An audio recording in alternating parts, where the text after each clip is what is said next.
A millionaire found a little girl abandoned in a park. What she said broke his heart. Thunder crackled across the darkened sky as Marcus Reynolds pulled his coat tighter, quickening his pace through Central Park. The former family court judge had always found solace in these evening walks, even in the worst weather. But tonight was different. Through the curtain of rain, his eyes caught a peculiar movement near the old playground, a small figure huddled on a bench, desperately trying to shield something in her arms. Drawing closer, Marcus saw her, a little girl, no more than 5, her blonde hair matted against her face, clothes soaked through. In her arms, she cradled a whimpering puppy, wrapped in what appeared to be her own jacket. Her small body shivered violently, but she seemed more concerned with keeping the injured animal warm than herself. "Are you lost, sweetheart?" Marcus called out softly, careful not to frighten her. The girl looked up, revealing eyes that carried a depth of sadness no child should know. Her response, barely a whisper, would haunt him forever. "I'm not lost, sir. I was left here. Mommy said she'd come back, but she said that yesterday too. I don't have anyone anymore, except Max." She glanced down at the puppy. He was hurt and alone, just like me.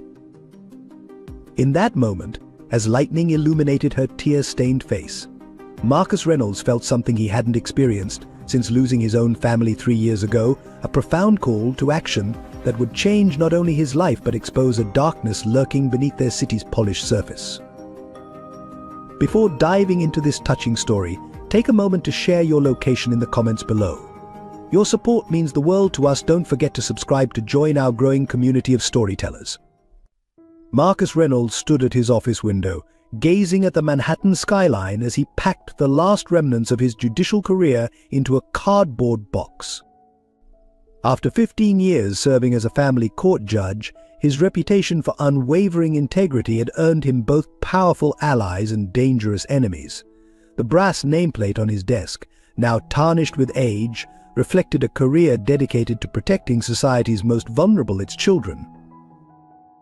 At 53, Marcus carried himself with the dignified bearing of a man who had seen both triumph and tragedy in equal measure. His silver-streaked dark hair and deep-set blue eyes spoke of wisdom earned through experience, while the slight stoop in his shoulders betrayed the weight of countless difficult decisions made from behind the bench. 3 years ago, his world had shattered when his wife Catherine and 12-year-old daughter Lily were killed by a drunk driver, a wealthy businessman whose connections had initially threatened to bury the case. Marcus's relentless pursuit of justice had ultimately prevailed, but the victory left him hollow. The 5-bedroom townhouse on the Upper East Side, once filled with Lily's laughter and Catherine's warmth, now echoed with emptiness. His colleagues had watched with concern as he threw himself into his work, taking on the most challenging cases and working late into the night. Marcus became known for his thorough investigation of each case, particularly those involving children from disadvantaged backgrounds. He developed a reputation for being the one judge corrupt officials couldn't intimidate or bribe. The turning point in his career came 6 months ago when he uncovered evidence of systematic corruption in the city's foster care system. Children were being placed with unqualified families who received kickbacks from local officials. His investigation led to several high-profile arrests, but it also painted a target on his back. Anonymous threats began appearing on his desk. His car was vandalized. Yet Marcus persisted, driven by the memory of his daughter and a deep-seated belief that every child deserved protection. His retirement wasn't really retirement at all, it was a strategic withdrawal. By stepping down from the bench, he gained the freedom to investigate without institutional constraints. His substantial inheritance from Catherine's family, combined with smart investments, had left him financially independent. He had transformed his family's charitable foundation into a powerful tool for child advocacy, though few knew the extent of his behind-the-scenes work. Living alone in his townhouse, Marcus maintained a simple routine: morning runs in Central Park, meetings with trusted contacts, and evening walks that helped clear his mind. His home office had become a command center of sorts, walls covered with news clippings and case files that painted a disturbing picture of institutional corruption. His only regular visitor was Detective Laura Thompson, one of the few honest cops he trusted, who shared his commitment to exposing the truth. The loss of his family had left him with an acute sensitivity to children in distress. He couldn't walk past a playground without remembering Lily's favorite swing, couldn't hear a child's laugh without feeling the phantom pain of memories. Yet rather than bitter him, this pain had crystallized into purpose. His wealth, influence, and legal expertise had become tools in a greater mission. As he placed the last item in his box, a family photo taken at Lily's last birthday, Marcus reflected on the path that had led him here. He had seen too many children failed by the system, too many cases where justice was sold to the highest bidder. His retirement wasn't an end, but a beginning. Free from the constraints of his judicial role, he could finally pursue the truth wherever it led, regardless of who it might implicate. Walking out of his chambers for the last time, Marcus nodded to his colleagues but didn't linger for goodbyes. He had already begun preparing for his next phase, establishing a network of trusted allies and gathering evidence that would expose the corruption rotting the heart of the city's child welfare system. What he didn't know, as he drove home through the gathering storm, was that fate was about to hand him a case that would test every resource, every connection, and every ounce of determination he possessed. Emily Parker's world had always been defined by uncertainty. At 5 years old, she possessed the wariness of someone much older, her green eyes carrying a haunting mixture of innocence and premature wisdom. Her small frame, thin but not quite undernourished, spoke of a child who had learned to survive rather than thrive. Born to Sarah Parker, a waitress working 3 jobs to make ends meet, Emily's early years were spent in a cramped one-bedroom apartment in Queens.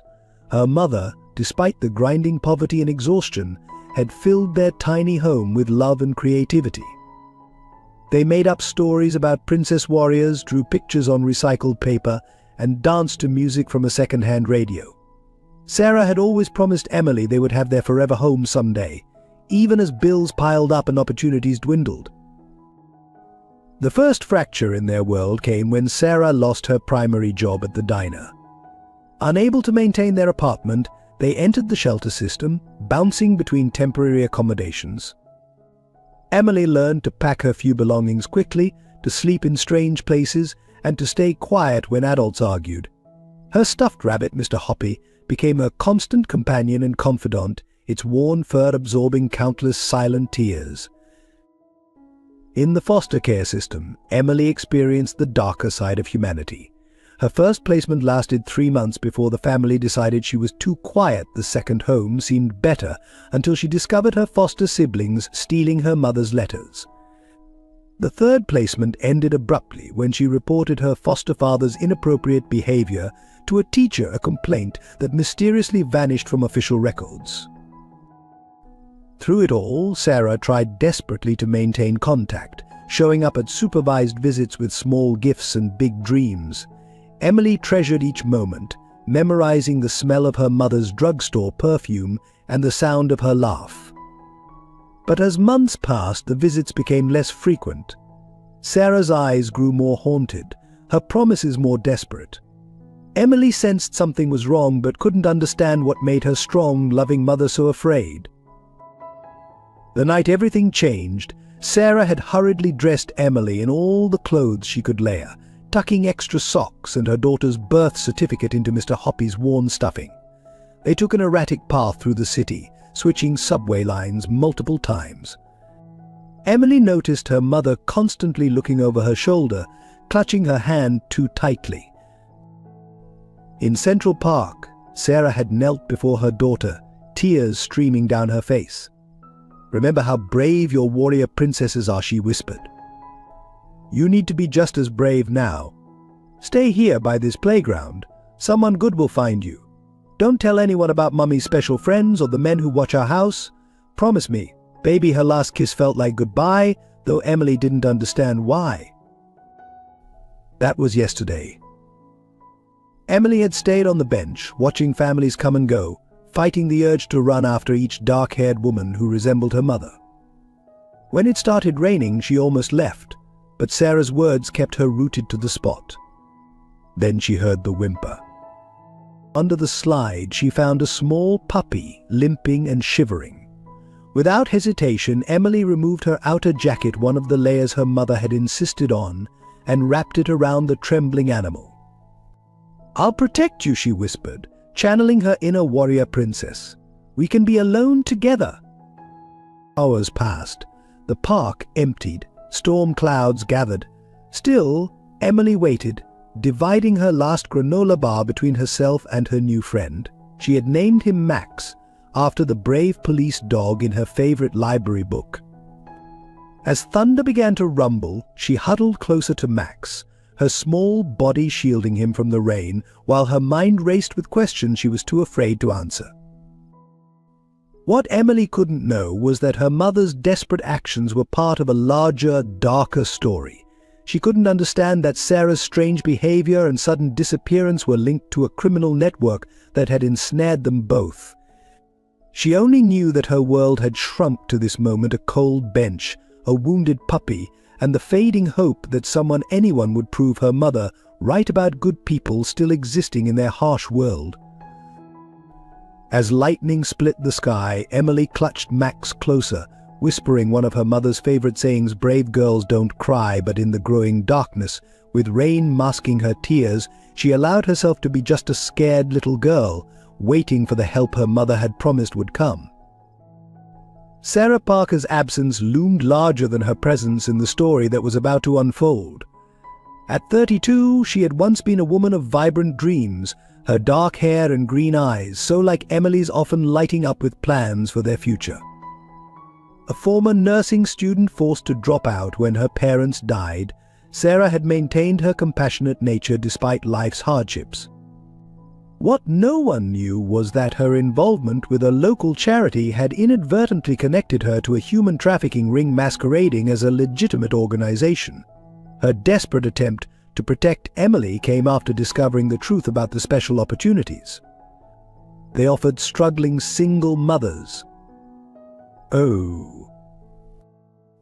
Detective Laura Thompson stood out in the 15th precinct, not just for being one of the few female detectives, but for her unshakable moral compass. At 45, her athletic build and sharp brown eyes reflected her background as a former Marine. She had worked with Marcus on several cases during his judicial tenure, building a reputation for thorough investigation and unwavering integrity. Laura carried the weight of numerous unsolved missing persons cases, suspecting they were connected but lacking the evidence to prove it. Her own daughter's battle with addiction had given her a personal stake in protecting vulnerable families. District Attorney James Wilson projected an image of polished professionalism that masked a calculating mind. His tailored suits and carefully maintained silver hair created an appearance of trustworthiness that had helped him win 3 elections. At 58, he had built a network of influential connections while maintaining a public image of tough-on-crime conservatism. Few suspected that his charitable foundation, which supposedly helped at-risk youth, served as a front for more sinister operations. Catherine Brooks, the social worker assigned to Emily's case, embodied the complexities of working within a broken system. Her decade of experience had left her simultaneously hopeful and cynical, fighting bureaucracy while trying to maintain her ideals. At 38, she had developed an intuition for identifying both genuine caregivers and potential abusers. Her cramped office contained files on hundreds of children, each representing a story of systemic failure she struggled to prevent. Dr. Michael Bennett, head of pediatric trauma at Mount Sinai Hospital, would become crucial to understanding Emily's past and healing her future. His gentle demeanor and patient approach to traumatized children had earned him respect throughout the medical community. At 49, he had seen countless cases of abuse and neglect, developing a sixth sense for distinguishing accident from intention. Officer Robert Bobby Martinez patrolled Central Park's precinct with a compassion rare among veteran cops. At 35, he had resisted the cynicism that often came with the job, maintaining his belief in protecting the vulnerable. His own background in the foster system gave him unique insight into cases involving displaced children. Amanda Chen, an investigative journalist for the New York Times, had been tracking patterns of disappearances among single mothers for months. Her tenacity and network of sources made her both valuable and dangerous to those with secrets to hide. At 34, she had already earned a Pulitzer nomination for exposing corruption in city housing contracts. Rebecca Walsh served as Marcus's closest confidante on the family court bench. At 62, her silver hair and grandmotherly appearance belied a razor-sharp legal mind and deep understanding of systemic corruption. She had mentored Marcus early in his career and shared his commitment to protecting children at any cost.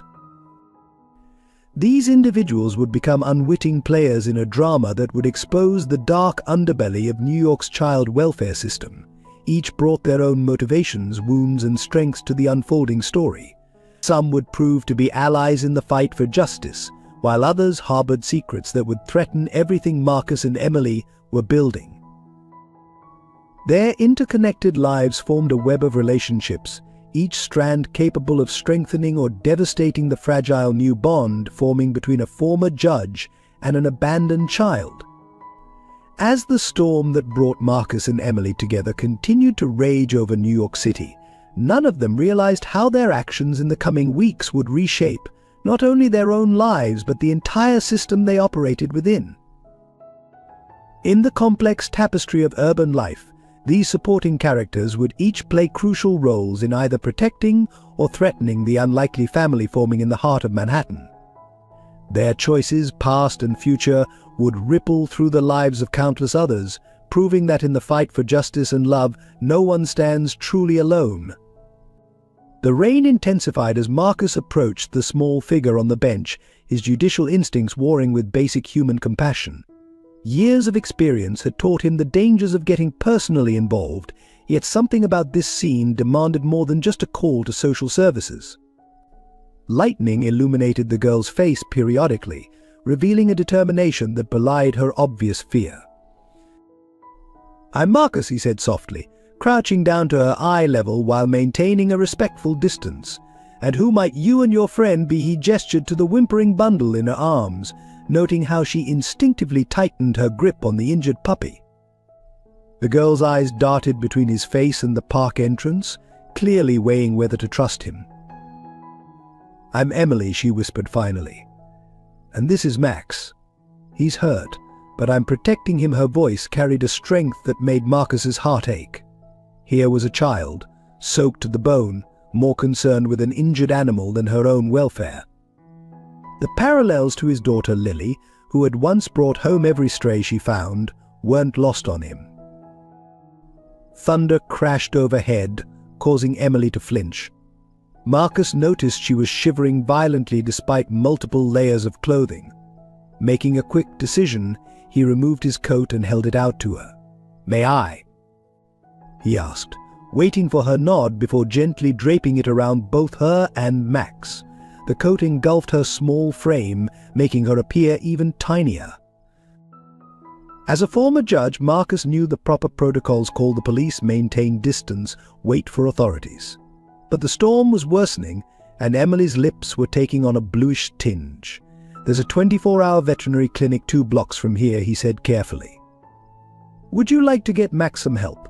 We can talk more where it's warm and dry." Emily's eyes widened at the mention of helping Max. She studied Marcus's face intently before giving a slight nod. As they walked toward the clinic, Marcus contacted Officer Bobby Martinez, a trusted friend from the park precinct. "Bobby, I need a favor," he explained quietly, keeping pace with Emily. Full discretion required. The veterinary clinic's bright fluorescent lights revealed what the park's darkness had hidden. Emily's clothes, though layered, were worn thin. Dark circles under her eyes suggested she hadn't slept properly in days. Most telling was the careful way she carried herself, characteristic of children who've learned to make themselves invisible. While the veterinarian examined Max, Officer Martinez arrived in plainclothes, his gentle demeanor helping to keep Emily calm. The puppy's injuries weren't serious, a sprained leg and mild malnutrition, but required overnight observation. Emily's distress at being separated from Max provided Marcus an opening to learn more about her situation. Over hot chocolate and soup from the clinic's vending machine, Emily slowly began to share fragments of her story. Each detail confirmed Marcus's growing suspicion that this was more than a simple case of abandonment. The timing of her mother's disappearance, the careful instructions about staying in the park, the hidden birth certificate, it all pointed to something more sinister. Martinez ran Emily's information through the system, discovering her recent history in foster care and her mother's increasingly desperate attempts to maintain custody. But it was what didn't appear in the records that troubled Marcus most: missing complaints, incomplete investigations, and irregularities in placement histories that suggested systematic suppression of evidence. As the night deepened, Marcus faced a crucial decision. Protocol dictated that Emily be turned over to social services immediately. His experience, however, told him that doing so might destroy any chance of understanding what had really happened to Sarah Parker. Moreover, something in Emily's eyes when she spoke of Mummy's special friends raised red flags he couldn't ignore. "I have a spare bedroom," Marcus told Martinez quietly, watching Emily doze in a clinic chair. "And a home security system most embassies would envy." The officer studied his former judge's face, understanding the request beneath the statement. After a long moment, Martinez nodded. Some situations required bending the rules to serve true justice. By the time they left the clinic, Emily carrying a sleeping Max wrapped in clean blankets, the storm had passed. But Marcus knew they were walking into something far more dangerous than any weather system. As he helped Emily into his car, he caught a glimpse of movement in the shadows across the street, a dark sedan with tinted windows, engine idling. Someone was watching, and Marcus's instincts told him this was only the beginning. The morning after rescuing Emily brought the first wave of complications. Catherine Brooks from Child Protective Services arrived at Marcus's townhouse unannounced, her face a mask of professional concern masking obvious suspicion. "Judge Reynolds," she began, emphasizing his former title, "harboring an undocumented minor is a serious offense, even with your reputation." The implied threat wasn't subtle. Marcus had crossed paths with Brooks before, finding her to be one of the few social workers who genuinely cared about children's welfare while being frustratingly bound by bureaucratic constraints. "Emily's case requires careful handling," he responded, inviting her into his study while Emily slept upstairs. "I have reason to believe her mother's disappearance is connected to something larger."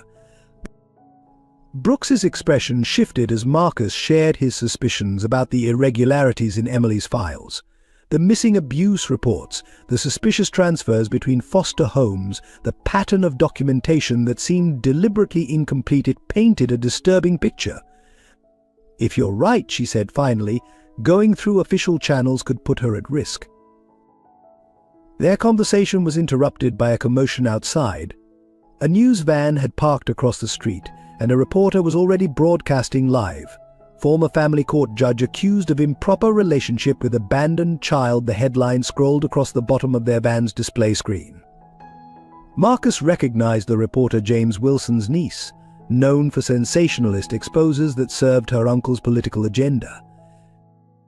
Within hours, the story had exploded across social media. Anonymous sources questioned Marcus's mental stability following his family's tragedy. Others suggested darker motivations for taking in a young girl. The Upper East Side neighbors who had once invited him to charity galas now crossed the street to avoid him. Even his regular coffee shop posted a sign reading, "We reserve the right to refuse service." Detective Laura Thompson arrived that afternoon, bringing troubling news. "The department's under pressure to investigate you," she warned. "Wilson's office is pushing for immediate removal of the child." She paused, choosing her words carefully. "Marcus, there's something off about this case. Emily's mother's missing persons report was filed and deleted within hours. Someone with serious influence is pulling strings." The situation deteriorated further when Emily's first night terrors began. Her screams brought Marcus running to the guest room, where he found her tangled in sheets, crying about bad men and Mommy's scary friends. Max, still wearing his veterinary bandages, pressed against her protectively. The incident revealed another challenge. Emily's deep psychological trauma would require professional help, but involving any official channels seemed increasingly dangerous. By week's end, Marcus faced a coordinated assault on multiple fronts. His bank notified him of an audit targeting his foundation. Anonymous emails threatened to expose evidence of past indiscretions that had never occurred. The doorman reported photographers offering bribes for access to the building's security footage. Most concerning was Emily's reaction to the growing chaos. She began blaming herself, offering to leave so the bad people won't hurt you too. Her words confirmed Marcus's suspicions that she knew more about her mother's disappearance than she could safely express. During quiet moments, she would draw pictures of men in dark suits watching her old apartment, or whisper questions about whether the special friends could find her here. The pressure peaked when Catherine Brooks returned, this time officially. "They're forcing my hand," she admitted, showing Marcus the court order demanding Emily's immediate placement in a state-approved facility. "The judge who signed this owes Wilson favors. Fighting it through legal channels will take too long." Marcus studied the document, noting the facility named in the order one he'd investigated for suspected connections to child trafficking before his retirement. The pieces were starting to fit together, forming a picture more horrifying than he'd initially imagined. Sarah Parker hadn't abandoned her daughter, she'd hidden her from someone powerful enough to manipulate the entire system. As Brooks left, promising to delay filing the paperwork as long as possible, Marcus made a series of calls to former colleagues. Each conversation revealed similar patterns: missing records, buried complaints, and a consistent connection to facilities and programs overseen by Wilson's charitable foundation. That evening, as Emily helped him prepare dinner, a small routine they'd established to create some normalcy, Marcus caught her watching the news van outside. "Are they going to take me away?" she asked quietly, her small hand finding his. The question carried the weight of too many previous disappointments, too many broken promises from adults who should have protected her. Marcus knelt down, meeting her eyes with the same intensity he'd once used to deliver court rulings. "No, Emily, they're not." He chose his next words carefully, knowing they would shape both their futures. "Sometimes doing the right thing means breaking rules that protect bad people. Are you brave enough to help me fight them?" Her answer, a solemn nod worthy of a much older soul, set them firmly on a path that would challenge everything Marcus thought he knew about justice, corruption, and the true meaning of family. The pivotal moment came during Emily's fourth night at Marcus's townhouse. He found her in his study, clutching Mr. Hoppy, staring at the wall of case files and newspaper clippings from his ongoing investigation. "These other kids," she whispered, pointing to photographs of missing children, "did the special friends take them too?" Her innocent question crystallized everything. Marcus sat beside her, noticing how Max limped over to rest his head on Emily's lap. "Emily," he began carefully, "can you tell me about these special friends?" The story that followed, delivered in fragments between long silences, confirmed his worst fears. Sarah Parker hadn't just witnessed criminal activity, she'd uncovered a trafficking operation disguised as a children's charity. That same night, Marcus made 3 crucial phone calls. The first was to Judge Rebecca Walsh, who agreed to help him file for emergency temporary guardianship through unofficial channels. The second was to Detective Thompson, requesting protection details that wouldn't appear in official records. The third was to Amanda Chen at the New York Times, laying the groundwork for what might become the biggest story of her career. Morning brought Dr. Michael Bennett to the townhouse for Emily's first trauma assessment. The seasoned pediatrician's gentle approach slowly earned Emily's trust. "She's experiencing severe post-traumatic stress," he reported privately to Marcus. "But there's something else. Her reactions suggest she's been coached to hide specific information. Someone taught her to be afraid very systematically." The legal battle began in earnest when Wilson's office filed multiple motions challenging Marcus's fitness as a guardian. Each attack seemed designed to trigger public outrage Marcus's mental health following his family's death, his obsession with corruption cases, his alleged inappropriate interest in children's welfare. The media circus grew, with reporters camping outside the townhouse day and night. Emily's nightmares intensified, but now she would allow Marcus to comfort her. One particularly bad night, she finally revealed what had triggered her mother's desperate actions. "The nice lady at the charity said Mummy could get a better job," she whispered into Marcus's shoulder. But then Mummy saw the pictures of the other mummies who got better jobs. They looked scared, really scared. Marcus's decision crystallized during a late-night visit from Catherine Brooks. She arrived looking shaken, carrying a thick file. "They ordered me to destroy these," she said, handing over documents detailing suspicious patterns in child placements. "Every time we investigated certain facilities, the cases disappeared. Children disappeared," her voice cracked.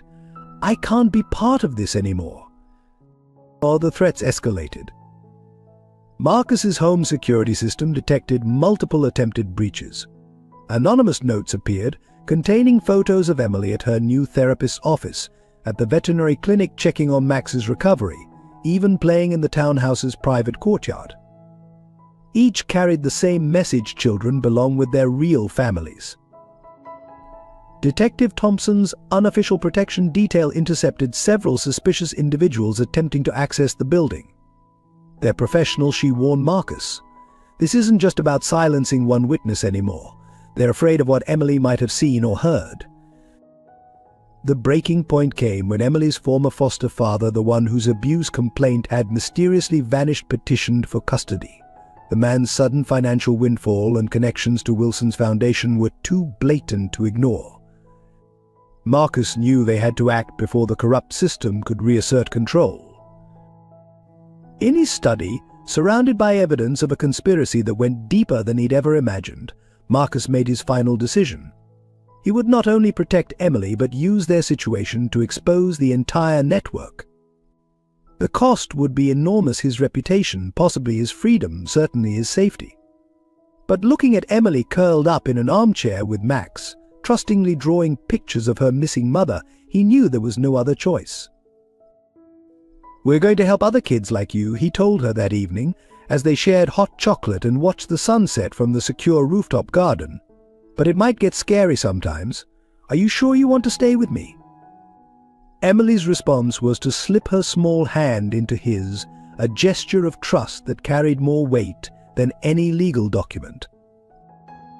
That night, Marcus began implementing a plan that would either save countless children or destroy everything he built. He transferred funds to secure accounts, digitized critical evidence, and activated a network of trusted allies. Emily's case would become the key to unlocking a decades-old system of exploitation. As he watched Emily finally sleeping peacefully, Max standing guard at her feet, Marcus reflected on how his life had changed in less than a week.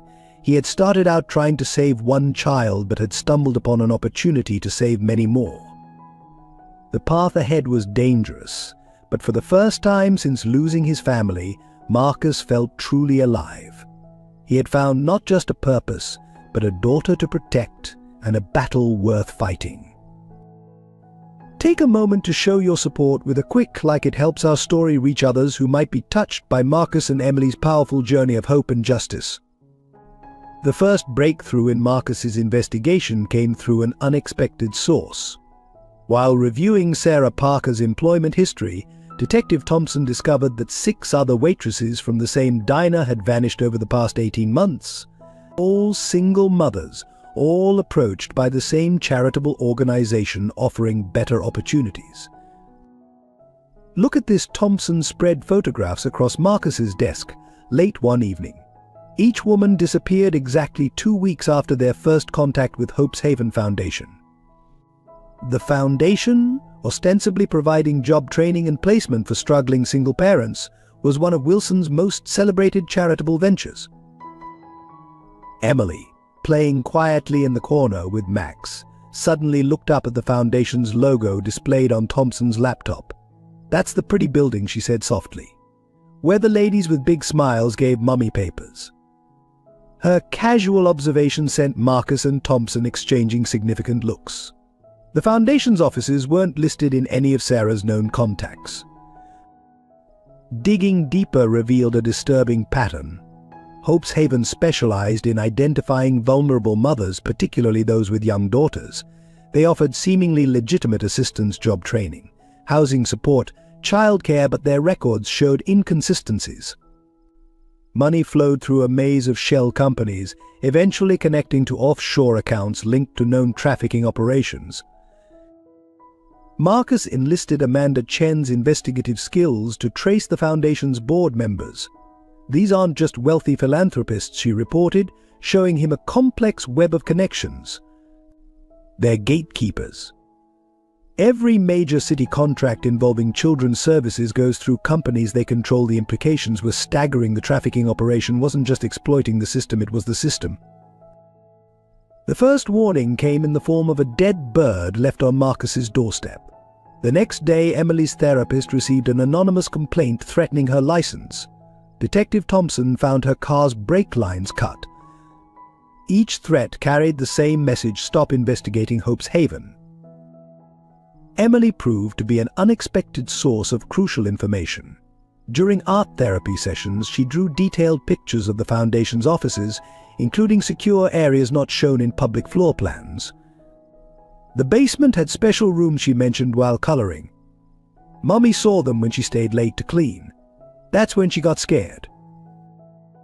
Marcus and Thompson began surveillance of the Foundation's headquarters, documenting late-night deliveries and suspicious security patterns.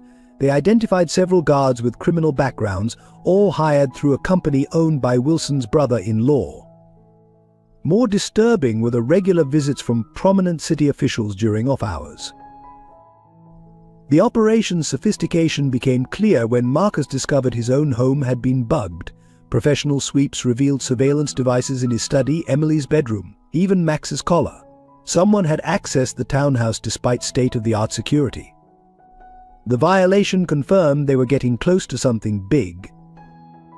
Working with Judge Walsh, Marcus began mapping the connections between Hope's Haven and the family court system. Cases involving Foundation-connected families showed consistent patterns: expedited adoptions, sealed records, missing documentation. Children placed through their programs often disappeared from the system entirely.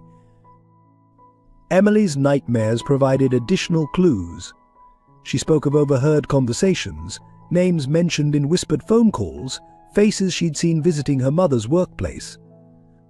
Each detail, when cross-referenced with Thompson's police database, built a clearer picture of the trafficking network structure.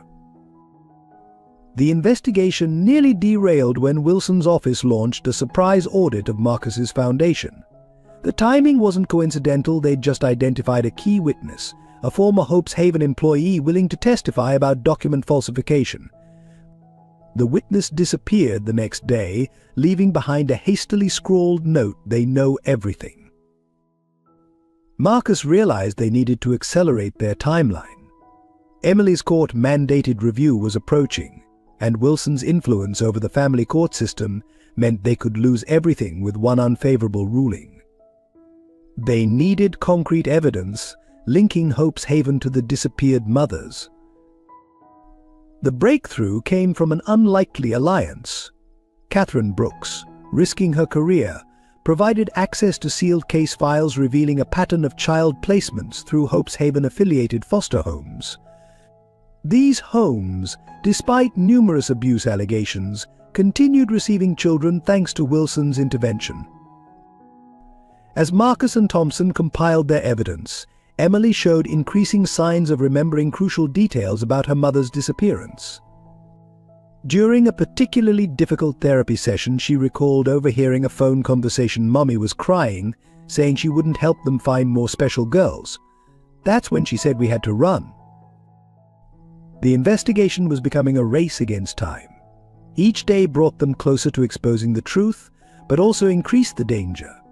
Marcus installed additional security measures, knowing that their opponents would become more desperate as the evidence mounted. Emily, despite the growing tension, showed remarkable resilience. One evening, finding Marcus reviewing case files, she climbed into his lap with Max following faithfully. "We're going to find Mummy, right?" she asked. Her trust only strengthened his resolve to dismantle the organization that had torn her family apart.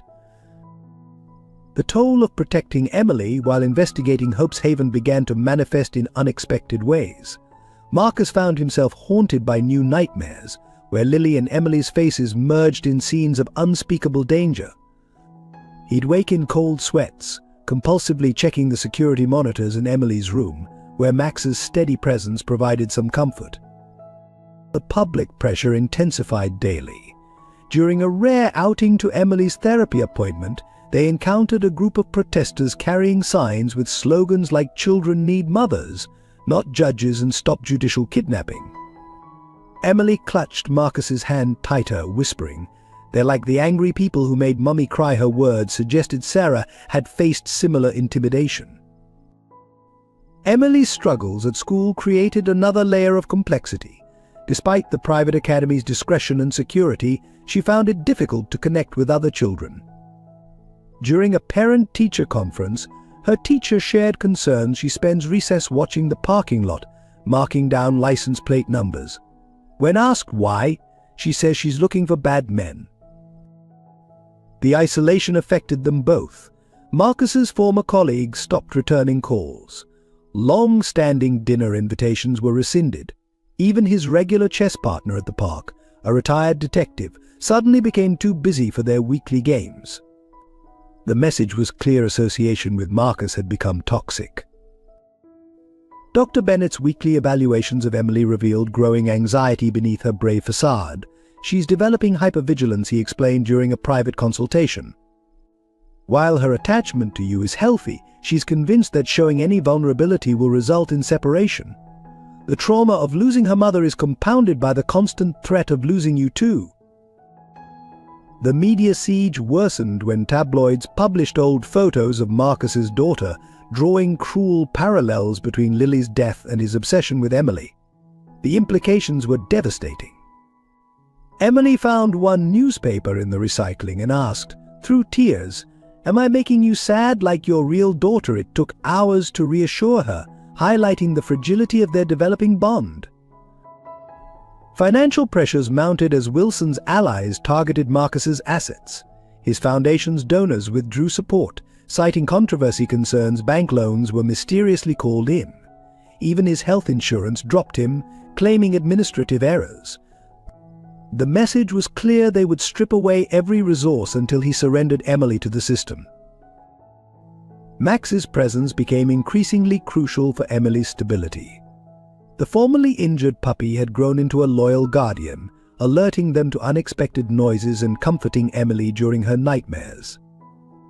When a particularly aggressive photographer tried to access the townhouse's back entrance, Max's warning barks gave them crucial seconds to secure the property. Marcus struggled with his own demons. Late at night, reviewing evidence of Hope's Haven's activities, he'd find himself overwhelmed by the scope of the corruption. How many other children had been trafficked while he served on the bench, missing the signs? The weight of his past blindness added to his determination to protect Emily, but also fueled crushing guilt.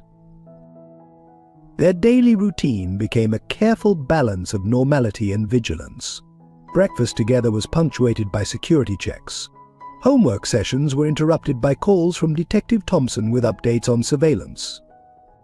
Even their weekend movie nights, meant to provide escape, were overshadowed by the constant presence of unmarked cars monitoring the townhouse. Emily's art therapy sessions revealed her internal battles. Her drawings evolved from simple scenes of her missing mother to complex, dark compositions featuring shadowy figures and maze-like buildings. "The special friends are everywhere," she explained while coloring a particularly disturbing piece, "but you can't see them unless you know where to look." The pressure began affecting Marcus's judgment. He caught himself jumping at shadows, seeing threats in innocent encounters. During one particularly stressful week, he nearly confronted a woman photographing Emily at the park, only to discover she was documenting her own daughter's birthday party. The incident forced him to acknowledge his growing paranoia. Their support system dwindled to a handful of trusted allies. Detective Thompson faced departmental review for her continued association with the case. Dr. Bennett received threatening letters questioning his professional judgment. Even Judge Walsh advised caution, warning that her ability to protect them legally was being systematically undermined. The breaking point came during Emily's birthday. Marcus had planned a small celebration, just them, Thompson and Dr. Bennett. As Emily blew out her candles, a brick shattered the kitchen window, missing her by inches. The attached note read children belong with their real parents that night, holding a trembling Emily as Max stood guard. Marcus realized they couldn't continue living under siege. Something had to change. The incident crystallized their reality. They were fighting not just for justice, but for survival. Emily's next words, whispered into his shoulder, captured their shared determination. We're a real family too, aren't we? Even if they don't think so. Her resilience, even in the face of constant threat, strengthened Marcus's resolve to find a way forward, no matter the cost. The transformation of Marcus's relationship with Emily progressed through small, significant moments amid the chaos surrounding them. Each shared meal, each bedtime story, each quiet conversation built layers of trust that gradually replaced the fear in Emily's eyes. It was during their evening ritual of hot chocolate and puzzle solving that she first called him Dad, not in a dramatic declaration, but as a natural slip that left them both frozen in surprise before sharing tentative smiles. Their breakthrough came unexpectedly during a thunderstorm that knocked out power to the townhouse. Emily, instead of retreating into panic as she had during previous storms, helped Marcus set up flashlights and build a fort in the living room. It's like when Mummy and I played camping, she explained, arranging pillows while Max supervised. But safer, because you have a plan for everything.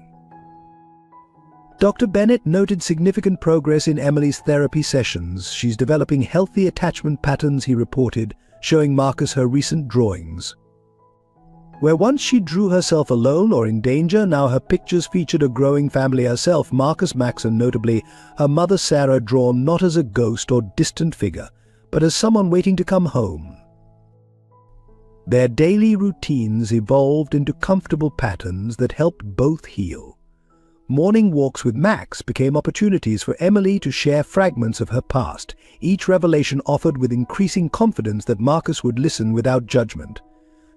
She spoke of her mother's dreams for their future, of the good days before the special friends appeared, of small kindnesses remembered and treasured. Marcus learned to navigate the delicate balance between protector and parent. When Emily had questions about the investigation, he answered honestly but age-appropriately. "We're looking for people who know where your mom is," he would explain, watching her process the information. "And while we search, my job is keeping you safe and making sure you know you're loved." The townhouse transformed with Emily's presence. Her artwork appeared on the refrigerator, her books mingled with his legal texts, and her laughter increasingly frequent filled rooms that had been silent since Lily's death. Even Marcus's study, once a shrine to his investigation, now featured a small desk where Emily would do homework while he worked, their quiet companionship more valuable than words. Their bond strengthened through shared challenges. When Emily struggled with nightmares, Marcus taught her his own coping techniques: deep breathing, positive visualization, and the comfort of Max's steady presence. In return, she helped him remember joy in simple pleasures: cloud watching, sidewalk chalk art, impromptu living room dance parties. Detective Thompson observed their growing connection during her security checks. "She mirrors your expressions now," she noted one evening, watching Emily unconsciously adopt Marcus's thoughtful head tilt while examining case photos. "That's not something you can fake or force. It's pure trust." The most profound moments often came in silence. During a quiet Sunday afternoon, Emily carefully placed a framed photo of Lily on the mantel beside their own recent picture. "She's family too," Emily explained simply, leaning back against Marcus as they both studied the images. "And family stays in our hearts." even when they can't be with us. Their evening routine became sacred time. After dinner, they would sit in the rooftop garden, watching the city lights while sharing stories. Emily gradually revealed more about Hope's Haven details that helped the investigation, but more importantly, showed her growing trust in Marcus's promise to protect her. "The bad people can't get us here," she declared one night, surprising Marcus with a fierce hug. "We're stronger together." Max's role in their family unit deepened. The once injured puppy grew into a devoted guardian, instinctively positioning himself between Emily and any perceived threat. His presence helped Emily feel secure enough to sleep in her own room, though Marcus still found him making regular patrols between their doors throughout the night. Through each challenge, legal threats, media scrutiny, and constant surveillance, their bond strengthened. Emily's resilience inspired Marcus to push harder for justice, while his unwavering support gave her the security to process her trauma. They were no longer just protector and protected, but family in every way that mattered. One evening, as Marcus tucked Emily into bed, she asked the question that had lingered unspoken: "When we find Mummy, can we all be family together?" Her simple hope for the future reflected how far they'd come from a chance encounter in a stormy park to an unshakable trust that, whatever came next, they would face it together. Marcus smoothed her hair back, remembering a similar conversation with Lily years ago. "Family is built on love," he answered softly, "and there's always room for more love in our hearts." Emily's peaceful smile as she drifted off to sleep confirmed that, amid all the chaos and danger, they had built something precious and true. The breakthrough in Sarah Parker's disappearance came through a seemingly unrelated case. Detective Thompson, investigating a series of suspicious bank transactions, discovered a pattern of large withdrawals from Hope's Haven's accounts coinciding with the disappearances of single mothers. Each withdrawal was followed by deposits to offshore accounts registered to shell companies in countries known for lax trafficking laws. Amanda Chen's investigative work revealed a more sinister connection. "These aren't just random targets," she explained, spreading documents across Marcus's desk late one night. "Hope's Haven has been systematically identifying mothers with specific characteristics. Single parents, financial struggles, daughters between 4 and 6 years old. They're creating a pipeline, using the mother's desperation to access their real targets, the children." The evidence mounted through an unlikely source, the veterinary clinic where Max had been treated. The vet tech, reviewing security footage for an unrelated matter, noticed Sarah Parker in the background of a recording from the day before her disappearance. She appeared to be arguing with a well-dressed man whose face matched that of a Hope's Haven board member. Enhanced audio revealed fragments of their conversation. "You promised to leave her out of this, and they'll never find you." Emily, overhearing Marcus and Thompson discussing the footage, provided the missing link. "That's Mr. Michael," she said quietly, clutching Max closer. "He came to our apartment with the nice ladies. He said Mommy had special talents they needed." Her description matched Michael Preston, Wilson's right-hand man and the Foundation's head of special projects. Deep background checks on Preston revealed connections to similar operations in 3 other states, each shut down after suspicious deaths of potential witnesses. More disturbing were his regular meetings with family court judges who handled Hope's Haven cases. Bank records showed substantial consulting fees paid to these judges through a maze of fake companies. But Catherine Brooks brought forward more damning evidence. "I found these in sealed files," she said, hands shaking as she handed over documents. They detailed a sophisticated system of child placement, using corrupt foster homes as temporary holding stations before children disappeared into private adoption programs overseas. Sarah Parker had discovered this network while cleaning the Foundation's offices late at night. The investigation accelerated when Thompson identified a warehouse registered to one of Preston's shell companies. Surveillance showed regular nighttime activity, with luxury cars arriving and departing at odd hours. More telling were the glimpses of women being escorted inside, matching descriptions of recently disappeared mothers. Emily's therapy sessions began yielding crucial information. Through art and play therapy, she recalled overheard conversations about special shipments and overseas clients. Her drawings of the Hope's Haven offices included details of secure areas and hidden rooms that didn't appear on any official blueprints. Dr. Bennett carefully documented each revelation, building a timeline of Sarah's growing awareness and eventual panic. A former Hope's Haven security guard, racked by guilt, came forward with surveillance footage. The video showed Sarah being forced into a car the night before she left Emily in the park.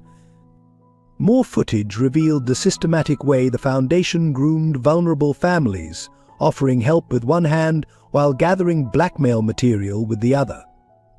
Marcus and Thompson's investigation uncovered a vast network of corruption.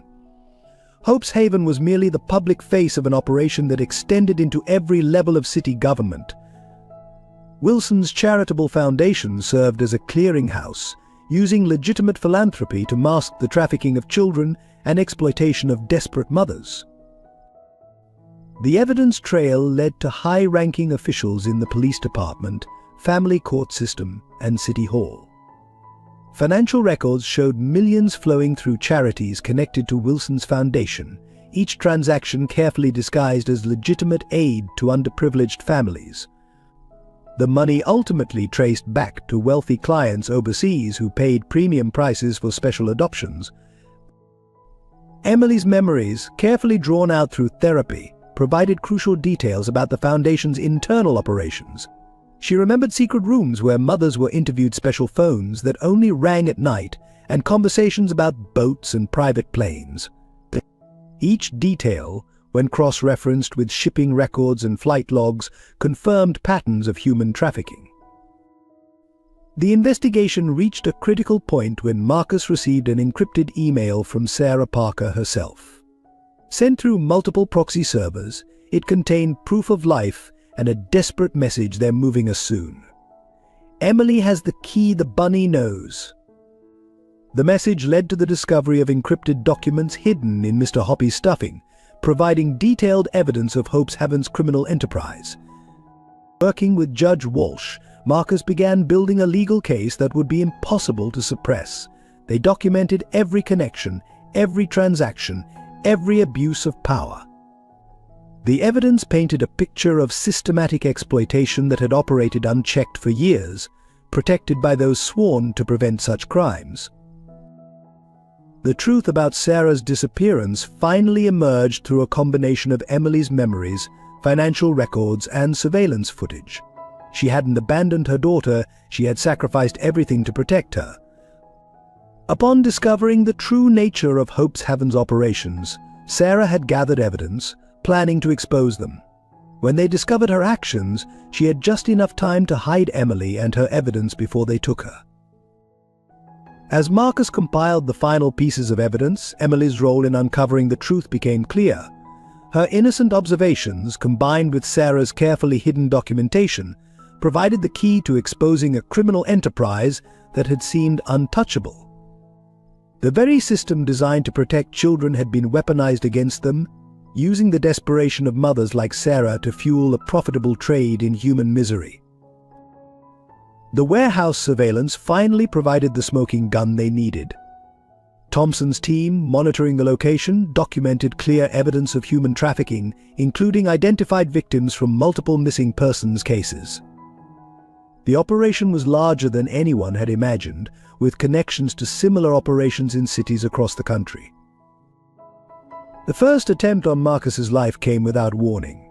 A routine morning jog through Central Park turned deadly when a black SUV mounted the sidewalk, missing him by inches. Detective Thompson's investigation revealed the vehicle had been rented using credentials stolen from a deceased Hope's Haven employee. The message was clear: they were done playing games. Emily's security became an even greater concern when Marcus discovered surveillance photos in his mailbox, images of her at school, at therapy sessions, even playing in the supposedly secure rooftop garden. Each photo carried the same message: children belong with their real families. The irony of the threat, given Hope's Haven's true activities, wasn't lost on Marcus. Wilson's office launched a multi-pronged attack through the media. Anonymous sources leaked concerns about Marcus's mental stability following his family's death. Tabloids ran sensational stories suggesting inappropriate motivations for his interest in Emily's case. Even respected newspapers began questioning his methods, painting him as an obsessed vigilante rather than a protector seeking justice. The pressure intensified when Emily's school received an anonymous tip about suspicious injuries. Though Dr. Bennett quickly proved the allegations false, the mandatory investigation created a paper trail that Wilson's allies could exploit. The school, despite supporting Emily initially, began suggesting she might be better served in a more traditional environment. Marcus's financial resources came under systematic attack. Bank accounts were frozen pending routine audits, investment portfolios mysteriously lost value. Property taxes were reassessed at exorbitant rates. Even his health insurance was cancelled, citing paperwork irregularities. The strategy was clear: isolate and bankrupt him until he could no longer protect Emily. The opposition's most devastating tactic targeted Emily directly. During a therapy session, she revealed that classmates had begun asking strange questions about her mother's disappearance. Their parents, connected to Hope's Haven's network, had coached them to gather information. The psychological warfare extended to the playground, where Emily faced subtle but persistent bullying. Judge Walsh brought more disturbing news. Wilson's office had filed for an emergency hearing to revoke Marcus's temporary guardianship. The petition cited new evidence of his unfitness, evidence that, upon examination, traced back to fabricated reports and coached witnesses. The legal system, meant to protect children, was being weaponized against them. A coordinated smear campaign targeted Marcus's allies. Detective Thompson faced an internal affairs investigation based on anonymous complaints. Dr. Bennett's medical license was questioned by the state board. Catherine Brooks was suspended pending an audit of her case files. One by one, their supporters were being neutralized through bureaucratic warfare. The opposition's tactics grew more aggressive when they realized intimidation wasn't working. Marcus's home security system detected multiple attempted breaches. Professional sweeps revealed sophisticated listening devices planted in Emily's toys. Even Max's new collar contained a tracking device, explaining how the surveillance photos had been so precise. Emily's nightmares returned with devastating intensity. She began drawing pictures of men in dark suits watching their house, of her mother being taken away in black cars. During one particularly difficult night, she confessed her fear: "They're going to take me away like they took Mummy, aren't they?" Her trust in Marcus remained unshaken, but her fear of the opposition's reach grew daily. The pressure peaked when Wilson's organization attempted to frame Marcus for evidence tampering. Forged documents appeared in his case files, planted by someone with access to his home office. Only Thompson's quick thinking and Brooks's testimony prevented his immediate arrest, but the incident highlighted their vulnerability. Marcus discovered that his own past was being rewritten. Old cases from his judicial career were being reopened, with evidence mysteriously surfacing to suggest bias or misconduct. Former clients were offered incentives to file complaints. Even his family's tragedy was weaponized, with suggestions that his wife's car accident hadn't been accidental at all. The opposition's reach extended to every aspect of their lives. Grocery deliveries were tampered with. Mail disappeared. Trusted employees at the townhouse were offered bribes for information. Even Emily's beloved art therapist received threatening letters, forcing her to withdraw from the case. Protection became increasingly difficult as Wilson's allies moved to isolate them completely. Marcus's security team identified multiple surveillance teams watching the townhouse. Attempts to take Emily to school or therapy appointments became complex operations requiring decoy vehicles and constantly changing routes.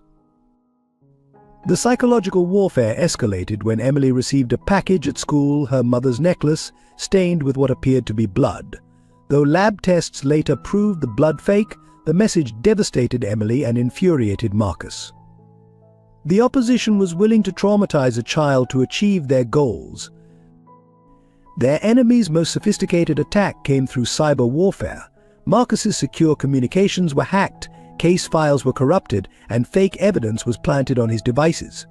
Only Amanda Chen's technical expertise prevented the complete destruction of their investigation's digital trail. As the opposition's attacks intensified, Marcus realized they were facing not just a criminal enterprise, but a deeply entrenched system of corruption. Every attempt to protect Emily or expose Hopehaven's activities was met with increasingly desperate and dangerous resistance. The opposition's resources seemed limitless, their reach extending into every institution meant to protect children. The growing pressure revealed the true scope of their enemy's influence. From school administrators to bank managers, from police officers to healthcare providers, the opposition had allies everywhere. Each day brought new challenges, new threats, and new attempts to separate Marcus from the little girl he had sworn to protect. In response to the growing threats, Marcus began assembling a coalition of unlikely allies. His first breakthrough came through Rebecca Walsh's judicial connections, forming a secret network of honest judges who had also noticed patterns of corruption in child placement cases. They began coordinating to protect evidence and witnesses, using their authority to counter Wilson's legal maneuvers. Detective Thompson's police contacts yielded unexpected support from a specialized cybercrimes unit. Led by Technical Sergeant David Martinez, the team provided crucial protection for their digital evidence, establishing secure communications channels and helping trace the opposition's cyber attacks back to their sources. Their expertise proved invaluable in documenting Hopehaven's digital trail. Amanda Chen's investigative journalism background connected them with a global network of reporters tracking similar trafficking operations. Working together, they began mapping the international scope of Wilson's organization, identifying patterns that local investigations had missed. The collaborative effort revealed connections to trafficking rings in Eastern Europe and Southeast Asia. Dr. Bennett introduced Marcus to Dr. Sarah Reynolds, no relation, a renowned expert in trauma psychology with experience testifying against trafficking organizations. Her insights helped build a stronger case while providing Emily with advanced therapeutic support. More importantly, her international reputation made her harder for Wilson's allies to discredit. Catherine Brooks's years in social services proved invaluable as she coordinated with honest caseworkers across multiple states. They began identifying other families targeted by Hopehaven, creating a database of victims and witnesses.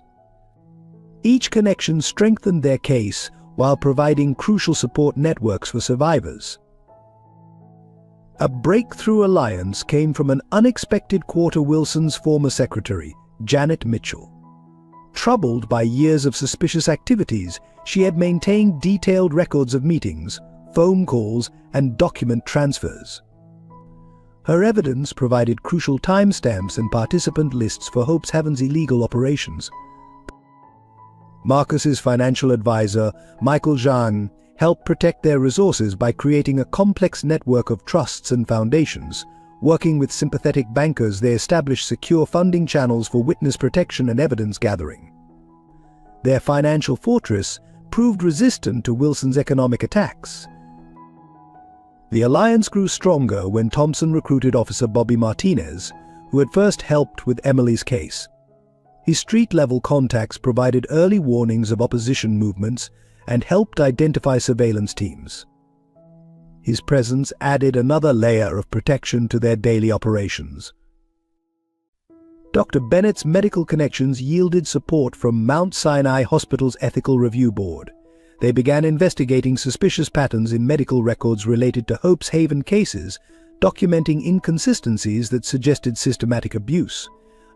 Their institutional backing provided crucial legitimacy to the investigation. Emily's art therapist, Lisa Cohen, connected them with a network of child advocacy groups. These organizations provided additional resources and expertise in documenting child trafficking cases. Their combined experiences helped build a comprehensive picture of Hopehaven's methodologies.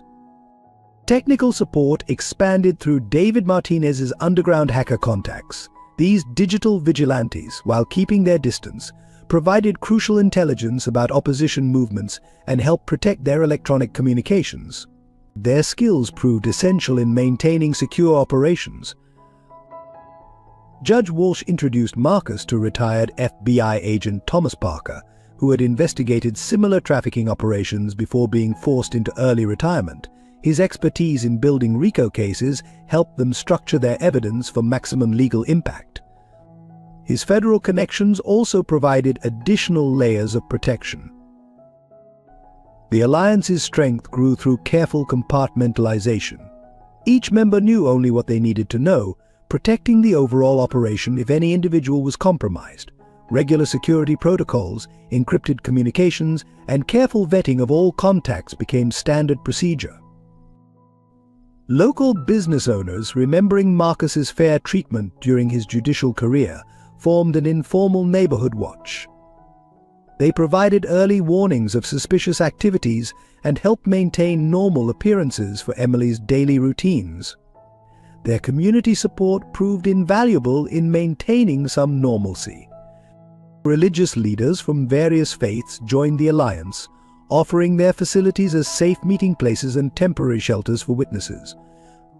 Their moral authority helped counter Wilson's attempts to control the public narrative, while their established charitable networks provided cover for witness protection activities. Former clients from Marcus's judicial days came forward with their own stories of encountering Hope's Haven's corruption. Each testimony added another piece to the puzzle, while their diverse backgrounds helped demonstrate the widespread nature of the trafficking operation.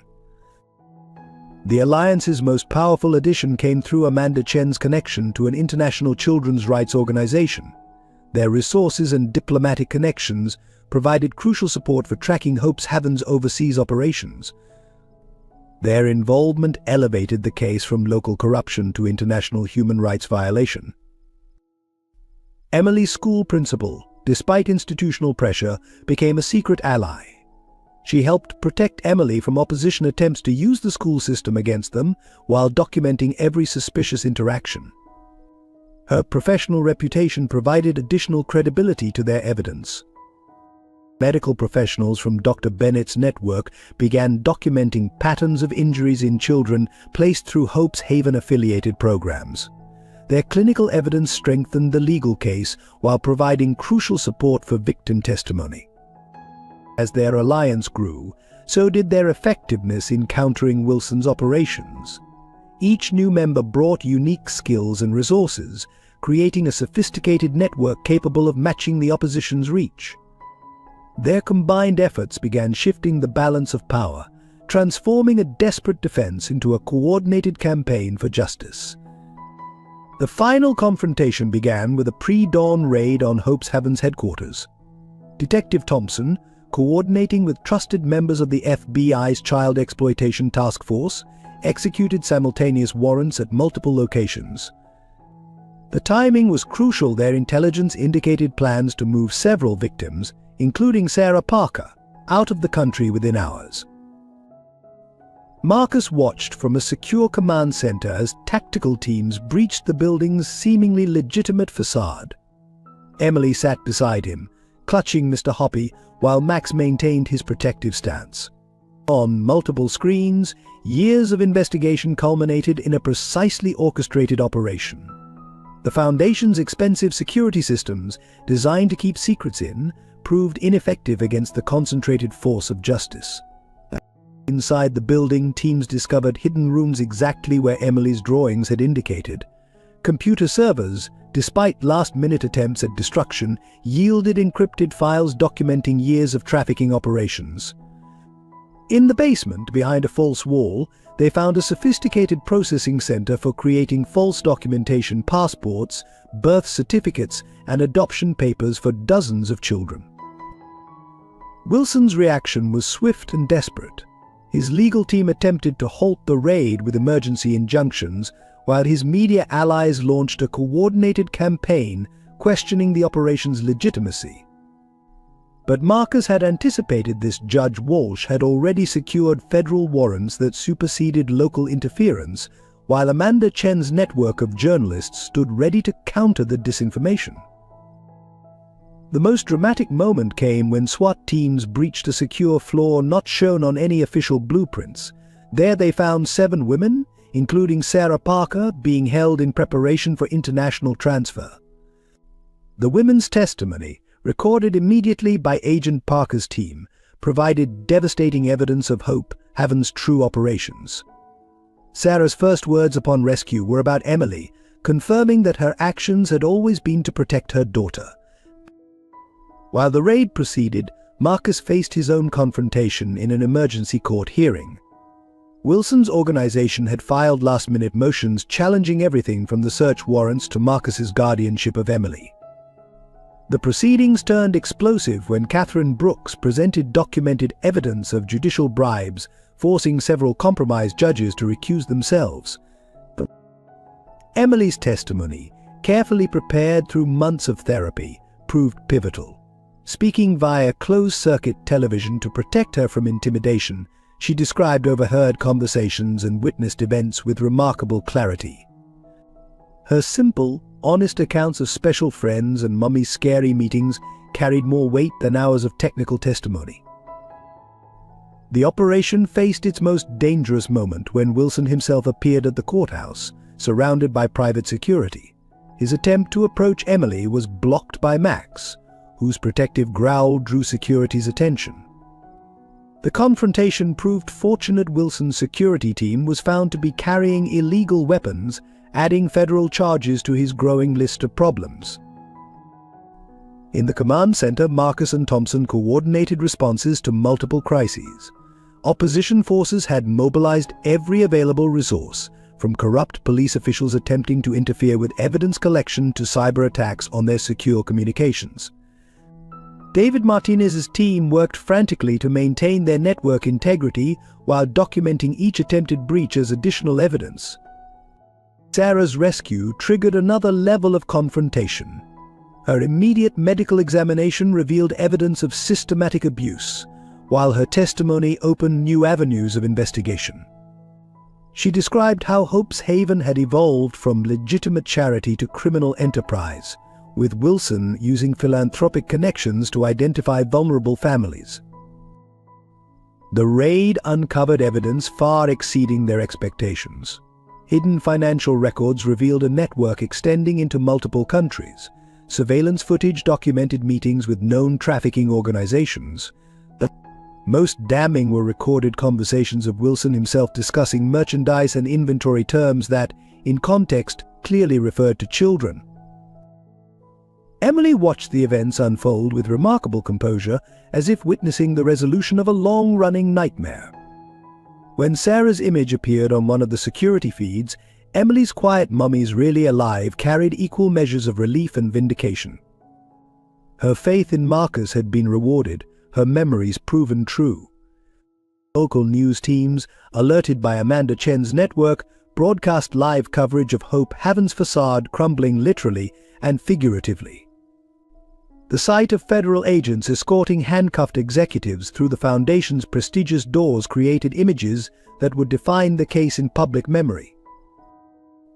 Marcus coordinated with Judge Walsh to process the flood of evidence according to strict protocols, ensuring nothing could be dismissed on procedural grounds. Each document, each testimony, each piece of physical evidence was catalogued and secured with unprecedented care. They had one chance to get this right, and years of preparation had taught them to leave nothing to chance. The confrontation's scope exceeded even Marcus's careful plans. As Hope Haven's security crumbled, other victims came forward. Parents whose children had disappeared through the Foundation's special adoption program provided additional testimony. The evidence painted a picture of systematic exploitation hiding behind charitable works. Sarah Parker's rescue marked only the beginning of a complex operation to free all Hope Haven's victims. Based on recovered documents, multiple sites across the city held women and children awaiting international placement. Each location required precise coordination to prevent evidence destruction or victim intimidation. The warehouse Thompson had identified proved to be a primary staging area. tactical teams, led by Agent Parker, breached the facility during shift change when security was minimally staffed. Inside, they discovered a sophisticated processing center where victims' identities were systematically erased and replaced with false documentation. The operation had been preparing for a major shipment, providing the task force with comprehensive evidence of their methodologies. Medical teams stationed at secure facilities received the rescued victims. Dr. Bennett coordinated with trauma specialists to provide immediate physical and psychological care. Sarah's condition proved typical malnourishment, signs of physical abuse, and deep psychological trauma from months of captivity. Yet her first coherent request was to see Emily, demonstrating the resilience of maternal bonds. Emily's reunion with her mother occurred under careful medical supervision. Dr. Reynolds monitored their interaction, watching for signs of trauma triggers. The moment proved transformative. Emily's quiet, "I knew you didn't leave me," met with Sarah's tearful, "I never would." Marcus witnessed their embrace, understanding that his role would evolve but never diminish. The rescue operation expanded as evidence led to more locations. A network of safe houses, each registered to different shell companies, held victims in various stages of processing. Document trails revealed a systematic operation that had trafficked hundreds of children over several years. Each discovery added urgency to their mission while providing crucial evidence for prosecution. Thompson's team faced armed resistance at several locations. Wilson's organization had hired professional security, some with military backgrounds, to protect their operations. The confrontations required SWAT intervention, resulting in several injuries but thankfully no fatalities. Each incident documented the operation's willingness to use force to protect their criminal enterprise. Sarah's testimony proved invaluable in understanding the organization's methodology.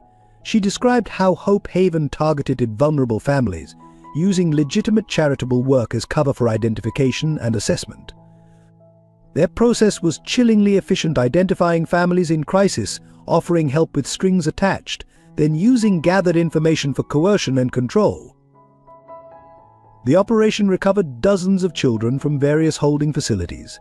Each rescue required delicate handling, with child psychologists and social workers working alongside tactical teams. Many victims had been systematically conditioned to fear authority figures, making their extraction particularly challenging. Max's presence proved unexpectedly helpful, his gentle interaction with frightened children helping ease their trauma. Emily's role expanded beyond victim to advocate. Her clear recollections helped identify other children she had encountered at Hope Haven events. Through art therapy sessions, she created detailed drawings of locations and faces that proved crucial in locating additional victims. Her courage inspired other children to share their experiences, building a stronger case against the organization. International cooperation became crucial as evidence revealed Hope Haven's global connections. Interpol coordinated with local authorities to track victims who had already been transported overseas. The operation's scope demonstrated the sophisticated nature of modern trafficking networks, hiding criminal activities behind legitimate charitable work.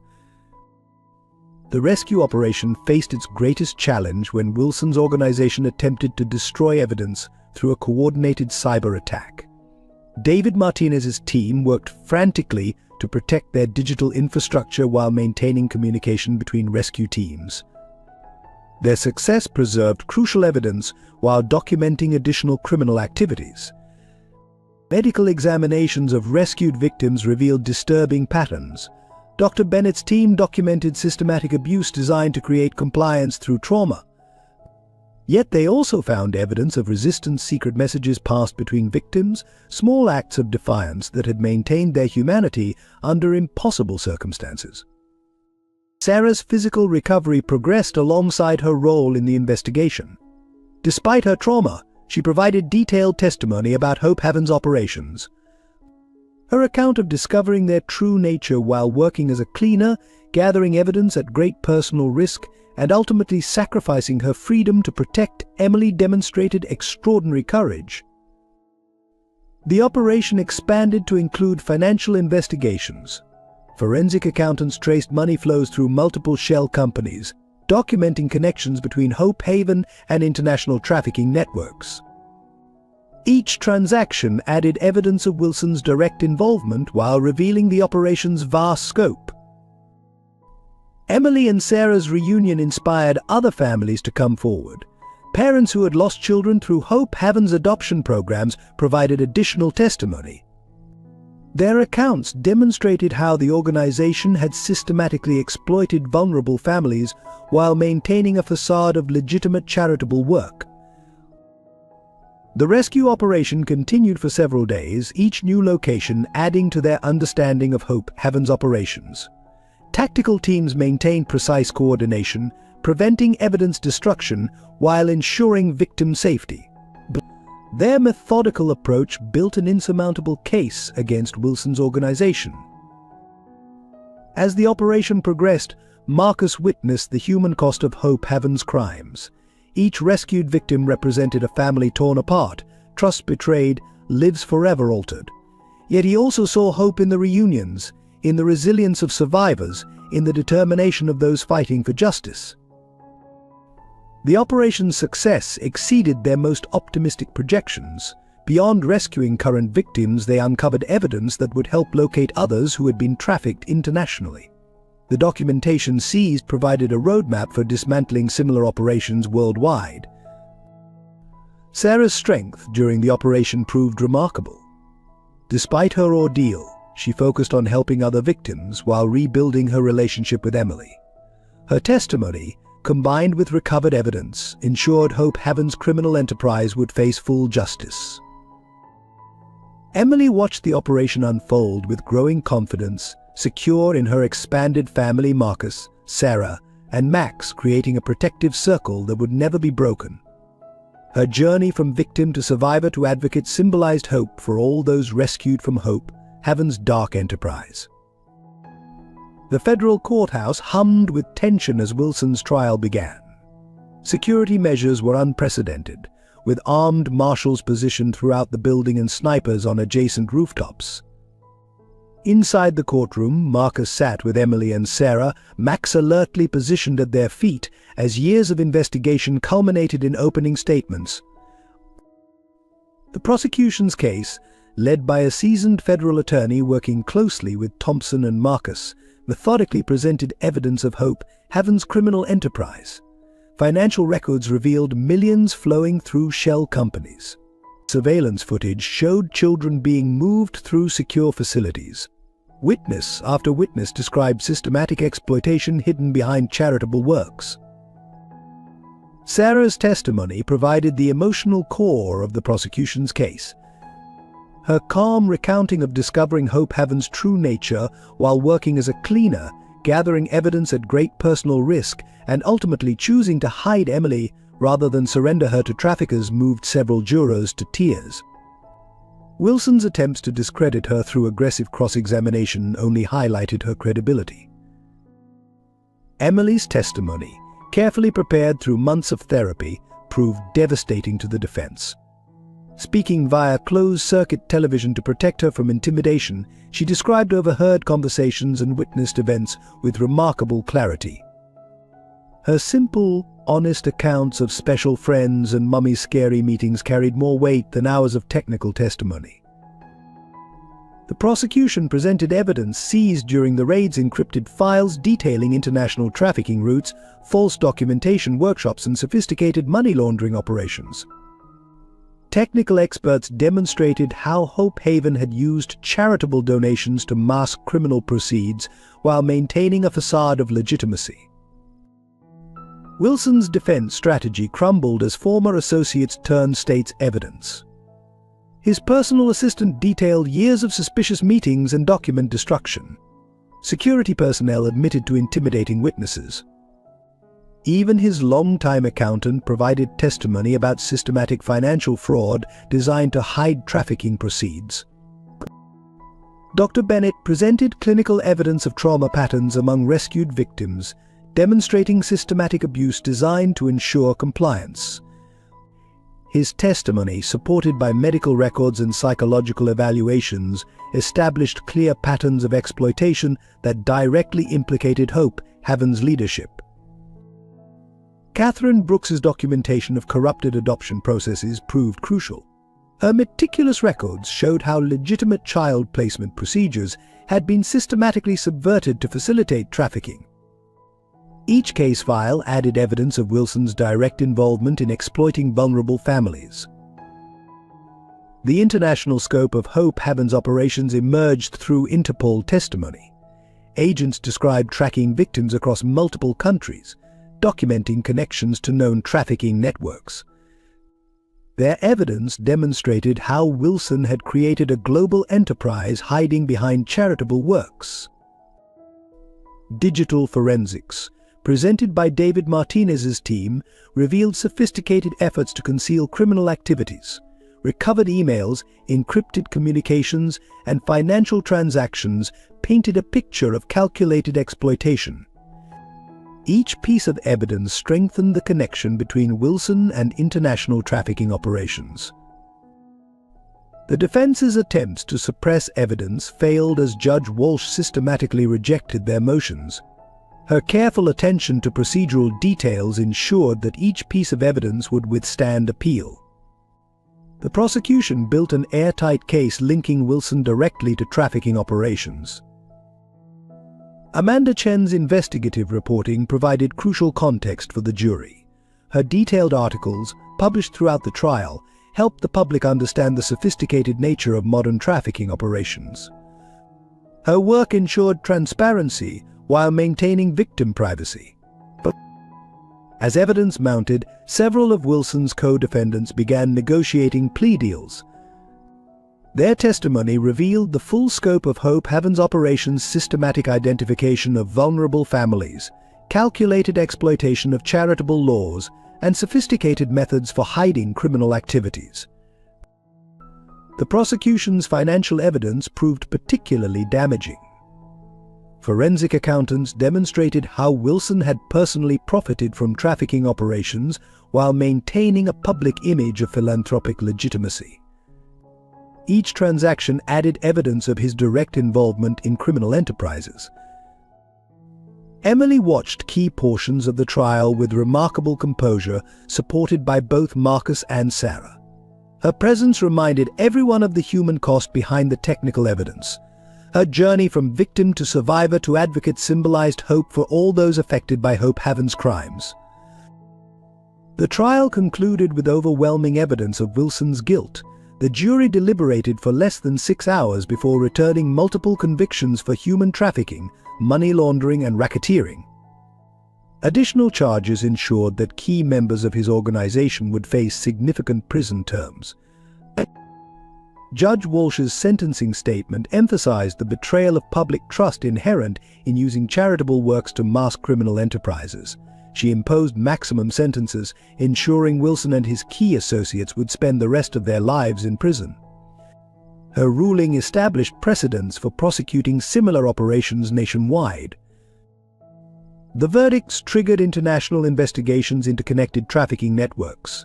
Evidence from Wilson's trial provided roadmaps for dismantling similar operations worldwide. The case became a template for prosecuting sophisticated trafficking operations hiding behind legitimate enterprises. Sarah and Emily's courage throughout the trial inspired other survivors to seek justice. Their testimony helped secure additional convictions while providing hope for families still searching for trafficked children. Their story became a symbol of resilience and the power of truth against systematic exploitation. Marcus watched the proceedings with profound satisfaction, knowing that justice had finally been served.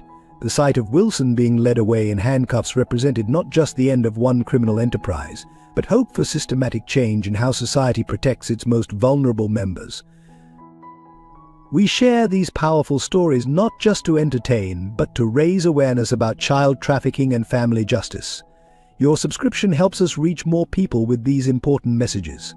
Join our community by subscribing. Together we can make these voices heard and create real change. The aftermath of Wilson's conviction brought its own set of challenges. Despite their victory, the emotional and physical toll of the long battle became evident in quiet moments. Marcus found himself experiencing delayed stress reactions, waking in cold sweats from nightmares where the rescue had failed. The weight of responsibility and constant vigilance had left deep marks on his psyche. Sarah's recovery proved particularly challenging. Though physically healing, she struggled with severe PTSD from her months in captivity. Simple activities, walking alone, entering elevators, even answering the phone, could trigger panic attacks. Dr. Bennett's therapy sessions revealed the depth of trauma she'd endured while protecting Emily from Hope Heaven's reach. Emily, despite her resilience, showed signs of lasting impact. Her heightened awareness of danger persisted. She still catalogued license plates and watched for men in dark suits. At school, she struggled to form friendships, her experiences setting her apart from peers who couldn't understand her cautious nature. Even Max maintained his protective vigilance, responding to shadows and unfamiliar sounds. Professional relationships suffered irreparable damage. Many of Marcus's former colleagues, even those not directly implicated in Hope Haven's crimes, distanced themselves. His reputation for uncompromising pursuit of justice made others uncomfortable, aware of their own past compromises. Legal circles that had once welcomed him now viewed his presence as a reminder of systemic failures. Financial consequences mounted. The years of investigation had depleted Marcus's resources. Legal fees, security measures, and the costs of protecting witnesses had eroded his savings. Though Wilson's assets were seized, the lengthy process of restitution left many survivors, including Sarah, struggling to rebuild their lives. The media attention, though validating their fight, brought its own burdens. Every public appearance meant potential exposure to threats. Sarah and Emily's story, while inspiring others to seek justice, also made them targets for those still loyal to Wilson's network. Their lives required constant security measures, limiting normal social interactions, but personal relationships suffered under the strain. Marcus's few remaining friends struggled to understand his single-minded focus on the case. Dating became impossible with his commitment to Emily and Sarah's security. The isolation, though necessary during the investigation, had created emotional barriers that proved difficult to dismantle. The physical toll became evident in subtle ways. Marcus's premature grey hair, the deep lines around his eyes, Sarah's nervous habits, and Emily's occasional startled reactions to sudden movements all testified to their ordeal. Even Max showed signs of stress, his protective instincts permanently heightened by their experiences. Career sacrifices became apparent in the aftermath. Marcus's legal practice, neglected during the investigation, required complete rebuilding. Sarah's dreams of returning to nursing school seemed distant, her confidence shaken by months of powerlessness. Their focus on survival had put many personal goals on indefinite hold.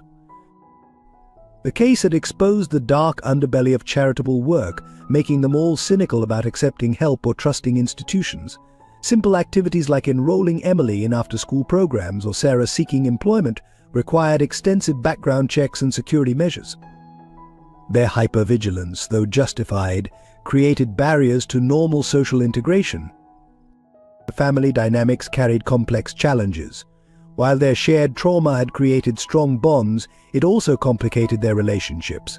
Emily sometimes struggled with divided loyalty between Marcus and Sarah. Sarah dealt with guilt over her forced absence, while Marcus navigated his role as both protector and co-parent. Each had to learn new ways of relating while processing their individual traumas. The victory over Hope Haven had come at a price few could understand.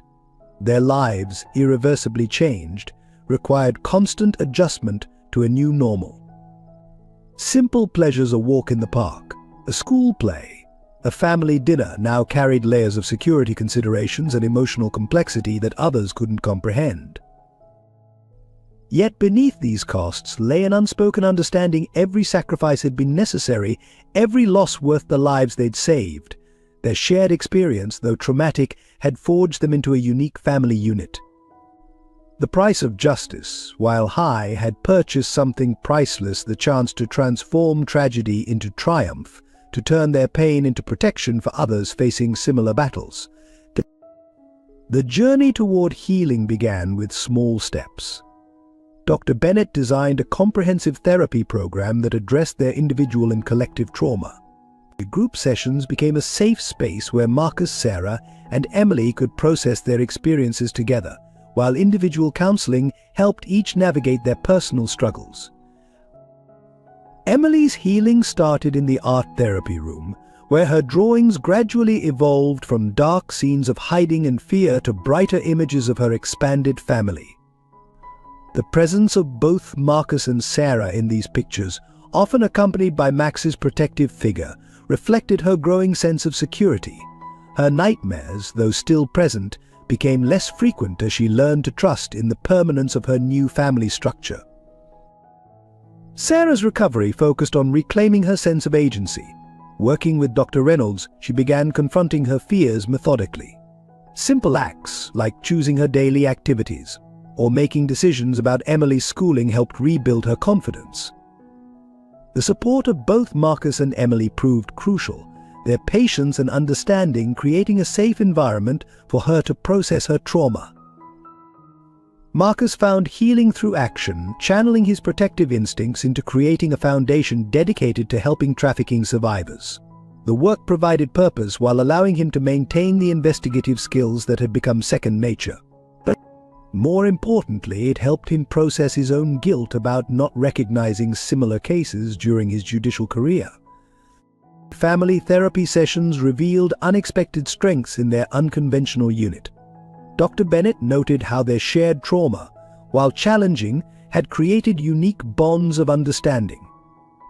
They developed their own language for discussing difficult emotions, often using references to their experiences that outsiders wouldn't understand, but that brought them closer together. Physical healing paralleled emotional recovery. Sarah's health improved with regular meals and medical care. Emily grew stronger through activities like self-defense classes, which helped her feel more in control. Even Max's protective behaviors evolved from hypervigilance to calculated watchfulness, reflecting the family's gradual relaxation. The healing process extended to their living space. Together, they transformed Marcus's townhouse from a fortress into a home. Emily's artwork brightened the walls, Sarah's cooking filled the kitchen with familiar scents, and Max's toys scattered across floors spoke of normal family life. Security measures remained, but no longer dominated their daily routines. Weekly family meetings became opportunities for sharing concerns and celebrating progress. They established new traditions, like Sunday brunches and movie nights, that helped create positive associations to replace traumatic memories. These simple routines provided structure and stability essential for healing. Dr. Bennett introduced them to other survivors' families, creating a support network that understood their unique challenges. These connections proved invaluable, offering perspectives and coping strategies from others who had walked similar paths. Emily particularly benefited from meeting other children who shared her experiences. The healing journey wasn't linear. Good days alternated with difficult ones. Triggers could appear unexpectedly: a news story about trafficking, a car similar to Wilson's, or even certain phrases could temporarily set back their progress. Yet each setback taught them resilience, strengthening their commitment to recovery. Their individual healing processes intertwined in unexpected ways. Emily's progress helped Sarah overcome her guilt, while Sarah's growing strength reassured Emily. Marcus found that supporting their recovery aided his own healing, particularly in processing the loss of his first family while embracing his new one. Through it all, Max remained a constant source of comfort and normalcy. His unconditional love and protective presence provided therapeutic benefits that complemented their professional treatment. His simple needs walks, playtime, affection helped maintain regular routines essential for recovery. The healing process, though challenging, gradually transformed their trauma bonds into chosen family ties. They learned to balance vigilance with trust, protection with independence and past pain with future hope. Their shared journey created a resilience that would serve them well in the challenges still to come. As weeks turned into months, signs of recovery emerged in unexpected ways. Emily's laughter, once rare and tentative, began filling the house more frequently. Her drawings transformed, featuring not just her expanded family but future aspirations. She drew herself as a lawyer, helping other kids like me. The change reflected growing confidence in both her safety and her ability to shape her own future. Sarah rediscovered her passion for nursing, beginning online courses with Marcus's encouragement. Her caretaking instincts, temporarily buried under trauma, resurfaced stronger. She found purpose in volunteering at a survivors support group, where her experience helped others navigate their recovery journeys. The simple act of helping others accelerated her own healing. Marcus learned to balance protective instincts with encouraging independence. Watching Emily and Sarah grow stronger helped him process his own grief and guilt. He found joy in simple moments, helping with homework, family dinners, weekend outings that gradually felt more normal and less like security operations. His role evolved from protector to true co-parent. The family's routines shifted from survival mode to living. Their home security system remained state-of-the-art, but no longer dominated their conversations. They developed code words for comfort rather than danger, inside jokes that transformed fearful memories into shared strength. Even Max relaxed his vigilance, though he maintained his protective nature.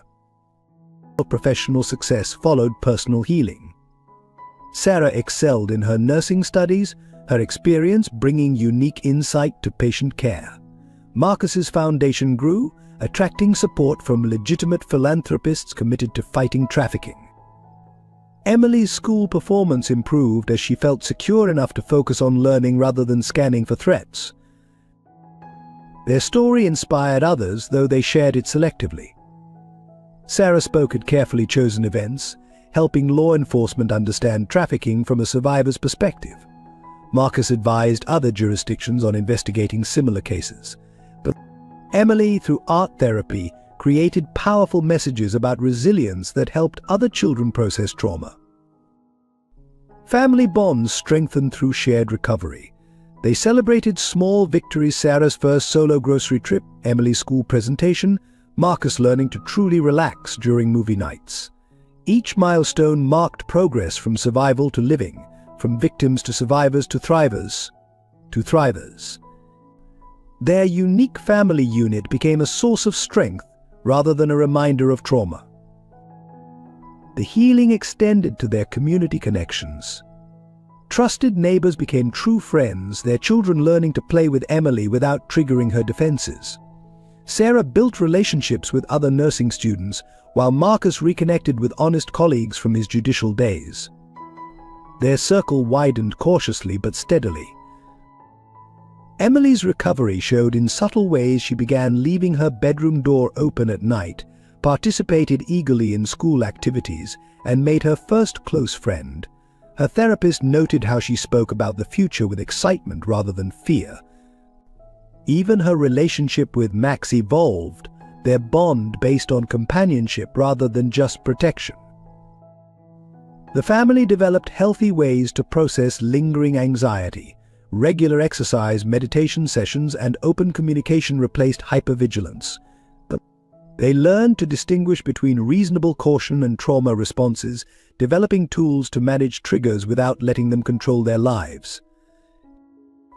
Their recovery journey became a blueprint for other survivors. Dr. Bennett incorporated their experiences into training programs for trauma specialists. Their success demonstrated how proper support could transform victims into advocates, fear into strength, and trauma into wisdom. The most profound sign of recovery emerged in their ability to hope. They began planning for the future: family vacations, career goals, Emily's college fund. These plans, once unthinkable, now felt achievable. Their shared trauma had forged them into a family united not just by experience but by choice and love. Max, ever faithful, reflected their recovery in his own way. His alert but relaxed presence during family outings, his gentle playfulness with Emily's friends, and his calm acceptance of new people in their lives showed how far they'd all come. His adaptation mirrored their own journey from constant fear to cautious optimism. The revelation came through an unexpected source. Amanda Chen, following digital breadcrumbs from Wilson's seized devices, discovered encrypted files that pointed to an even larger conspiracy. Hope Haven had been merely one node in a global network of seemingly legitimate charities, all connected through a labyrinth of shell companies and offshore accounts. The evidence revealed that Wilson's operation extended far beyond child trafficking. His foundation had served as a testing ground for a sophisticated system of social exploitation, targeting not just vulnerable families but manipulating entire communities. The charitable programs, while providing some legitimate services, were designed to identify and isolate potential victims while building political protection through carefully cultivated relationships. Detective Thompson's investigation into the financial records exposed connections to prominent figures across multiple countries. High-ranking officials, celebrated philanthropists, and respected community leaders had knowingly or unknowingly facilitated the network's operations. Each layer of discovery revealed new depths of systemic corruption. Emily's art therapy sessions unexpectedly provided crucial insights. Her drawings of the special rooms at Hope Haven matched architectural plans for similar facilities in other cities. The pattern suggested a standardized approach to trafficking operations disguised as charitable outreach centers. Her innocent observations had captured details that adults might have overlooked. Sarah's recovered memories, triggered by the new evidence, filled in critical gaps. The job training she'd been offered had been a recruitment test, evaluating her potential usefulness to the organization. Her resistance had marked her as a threat, leading to her targeted surveillance and eventual abduction. The pattern matched other cases across multiple jurisdictions. Marcus found himself confronting an uncomfortable truth. Several of his former judicial colleagues had unwittingly participated in the scheme, their decisions influenced by carefully crafted legal precedents and manipulated evidence. The network had systematically corrupted legal systems, creating pathways for trafficking that appeared legitimate on paper. The investigation revealed sophisticated methods of victim selection. Hope Haven's intake procedures, disguised as charitable assistance, had gathered detailed psychological profiles of vulnerable families. This data helped the organization identify not just potential victims but also those likely to resist or expose their operations. Digital forensics uncovered an artificial intelligence system designed to analyze charitable donations, identifying wealthy contributors with specific interests in private adoptions. The technology had automated the process of matching victims with buyers while maintaining a facade of legitimate philanthropic work. The network's reach extended into unexpected areas. Religious organizations, educational institutions, and healthcare facilities had been unknowingly co-opted into the scheme. Each discovery forced a re-evaluation of trusted systems and institutions, revealing how thoroughly the corruption had penetrated society's support structures. Emily's nightmares took on new significance as details emerged.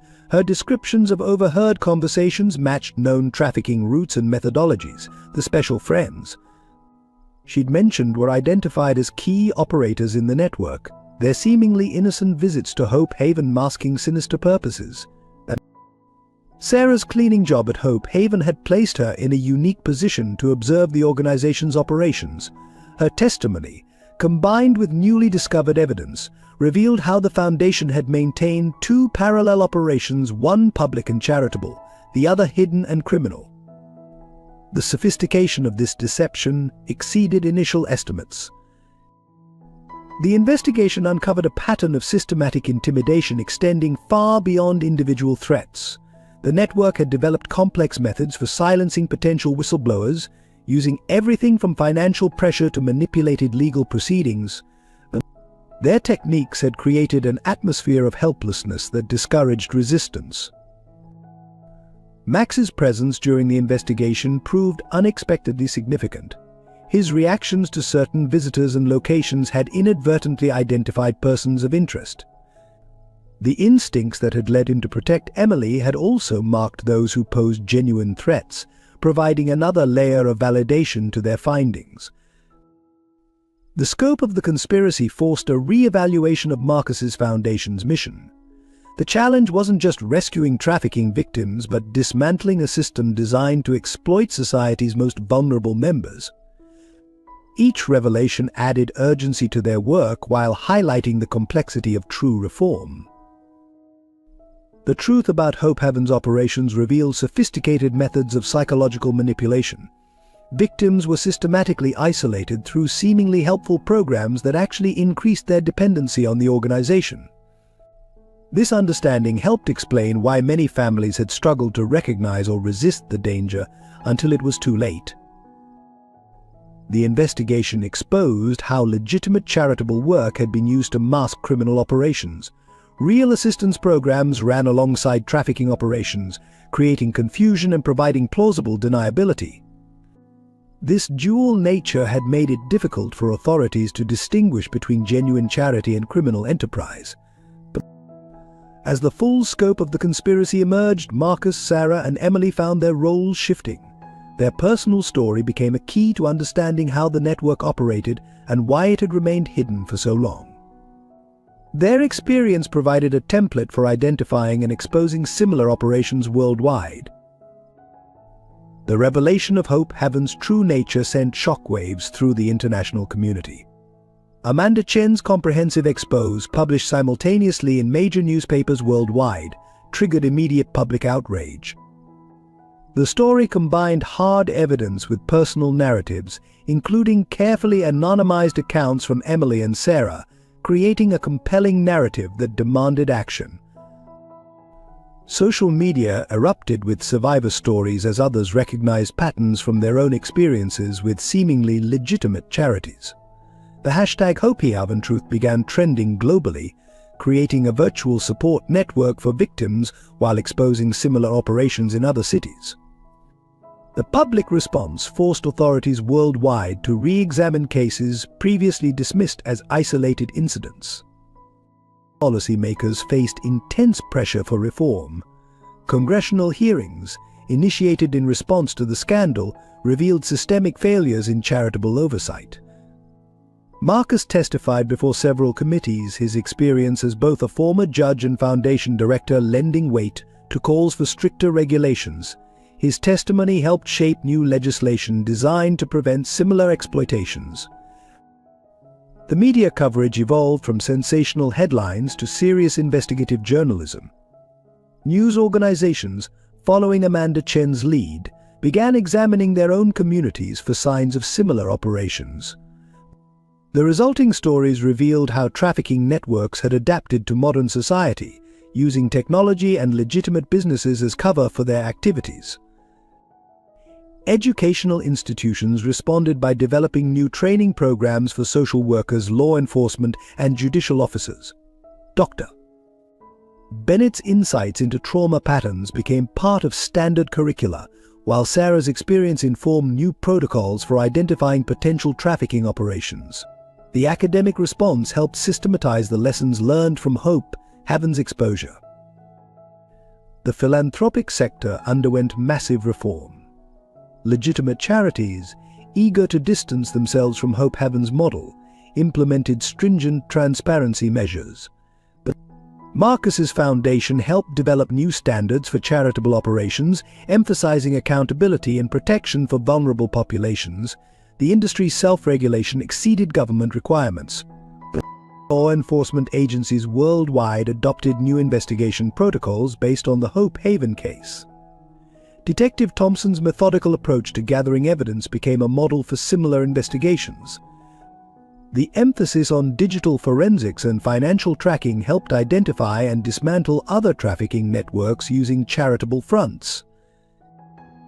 The public health sector recognized trafficking as a major health crisis. Sarah's nursing studies included new courses on identifying and supporting trafficking victims, while hospitals implemented screening protocols based on patterns identified in the Hope Haven. The medical community's response helped create another layer of protection for vulnerable populations. Emily's school experience influenced educational policy reforms. New guidelines helped teachers identify potential trafficking risks while supporting students from traumatic backgrounds. The education system's response included both preventive measures and support services for affected families. Emily's resilience became an inspiration for other children recovering from similar experiences. Religious communities, shocked by their unwitting involvement in trafficking networks, developed new safeguards for their charitable operations.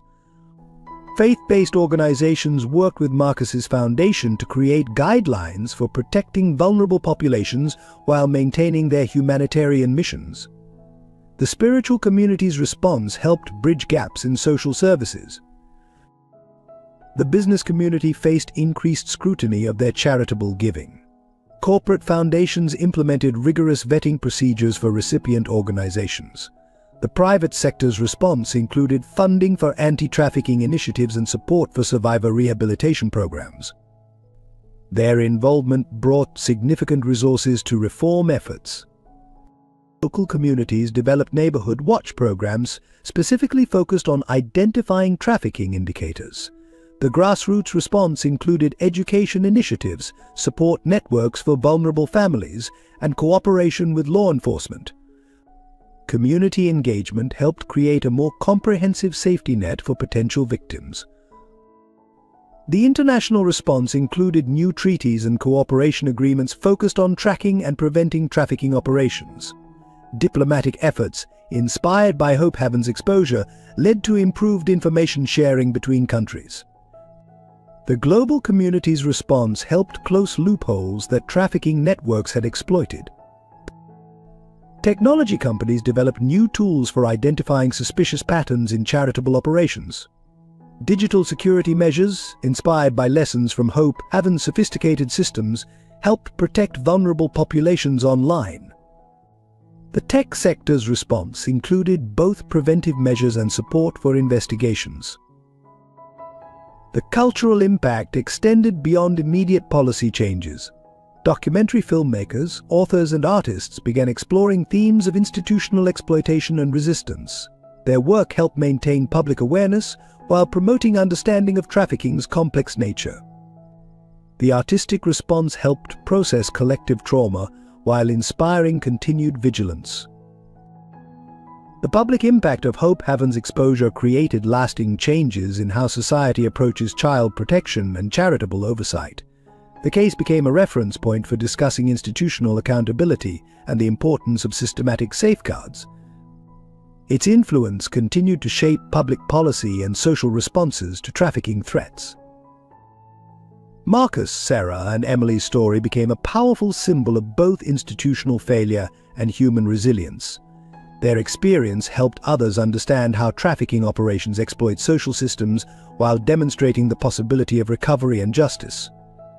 Their impact extended far beyond their personal victory, inspiring systemic changes that would protect future generations.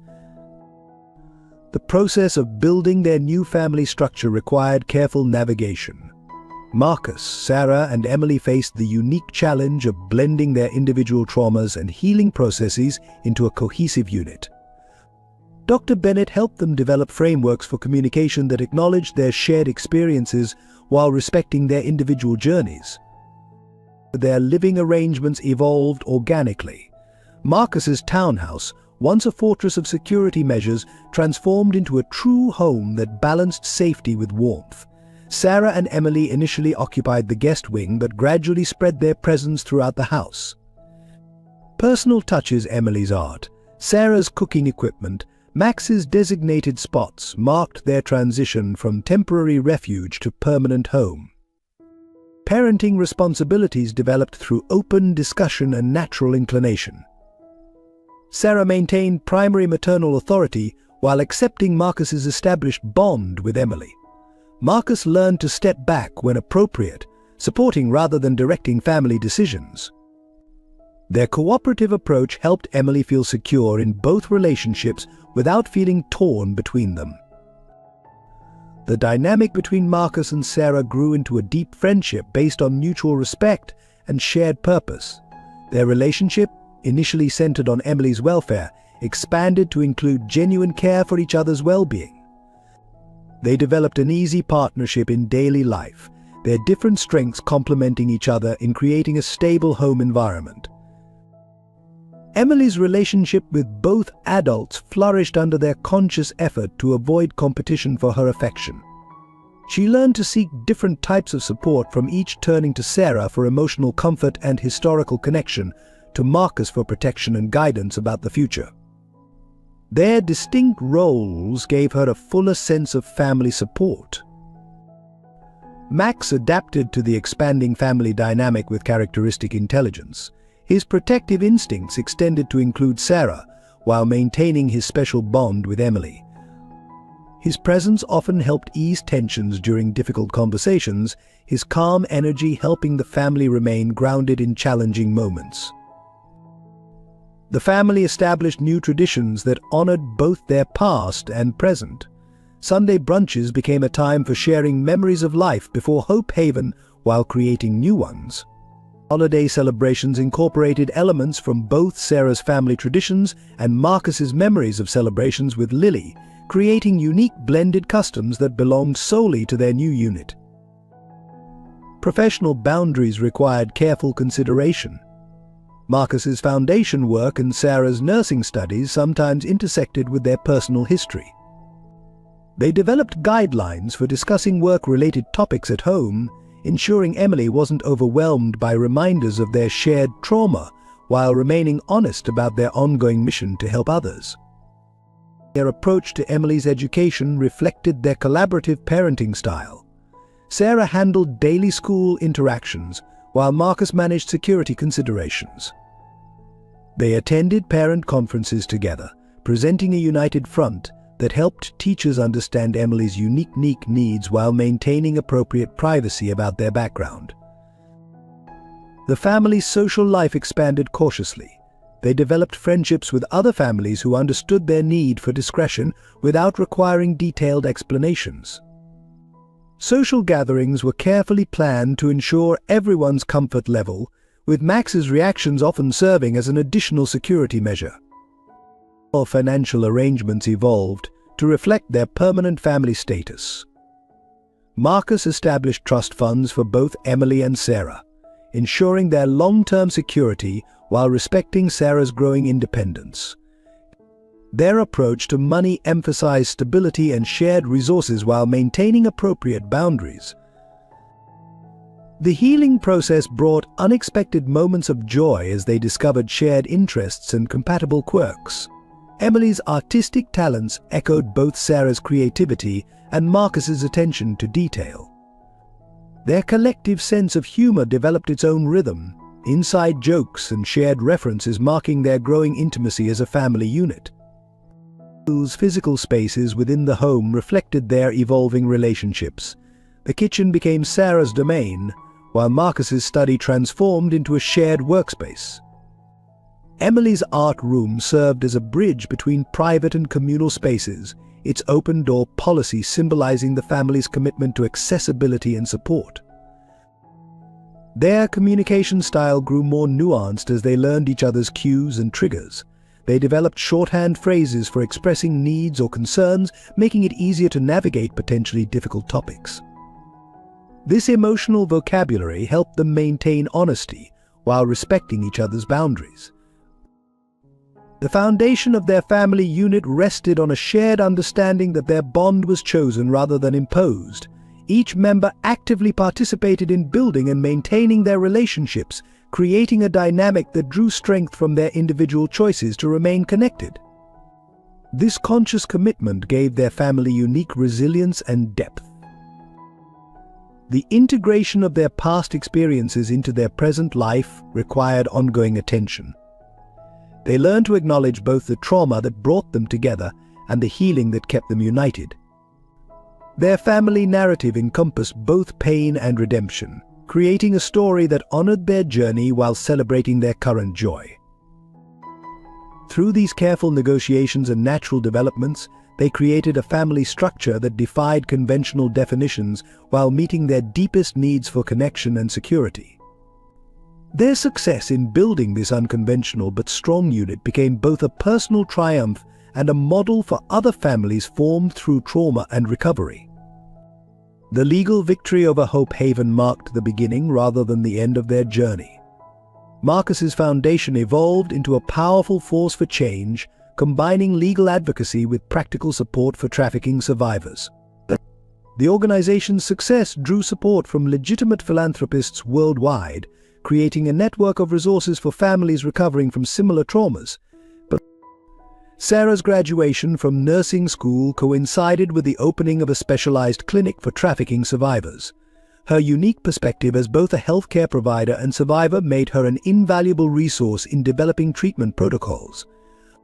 The clinic, partially funded by Marcus's foundation, became a model for similar facilities nationwide, combining medical care with comprehensive support services. Emily's transition from survivor to advocate happened gradually and on her own terms. Her artwork, initially created as therapy, developed into powerful educational tools used in training programs for law enforcement and social workers.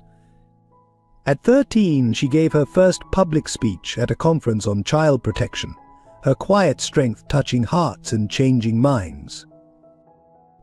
The family story inspired systemic changes in child protection services. Their experience highlighted the need for better coordination between agencies and more thorough vetting of charitable organizations. New legislation, dubbed Emily's Law, established stricter oversight of organizations working with vulnerable children while providing better support for families at risk.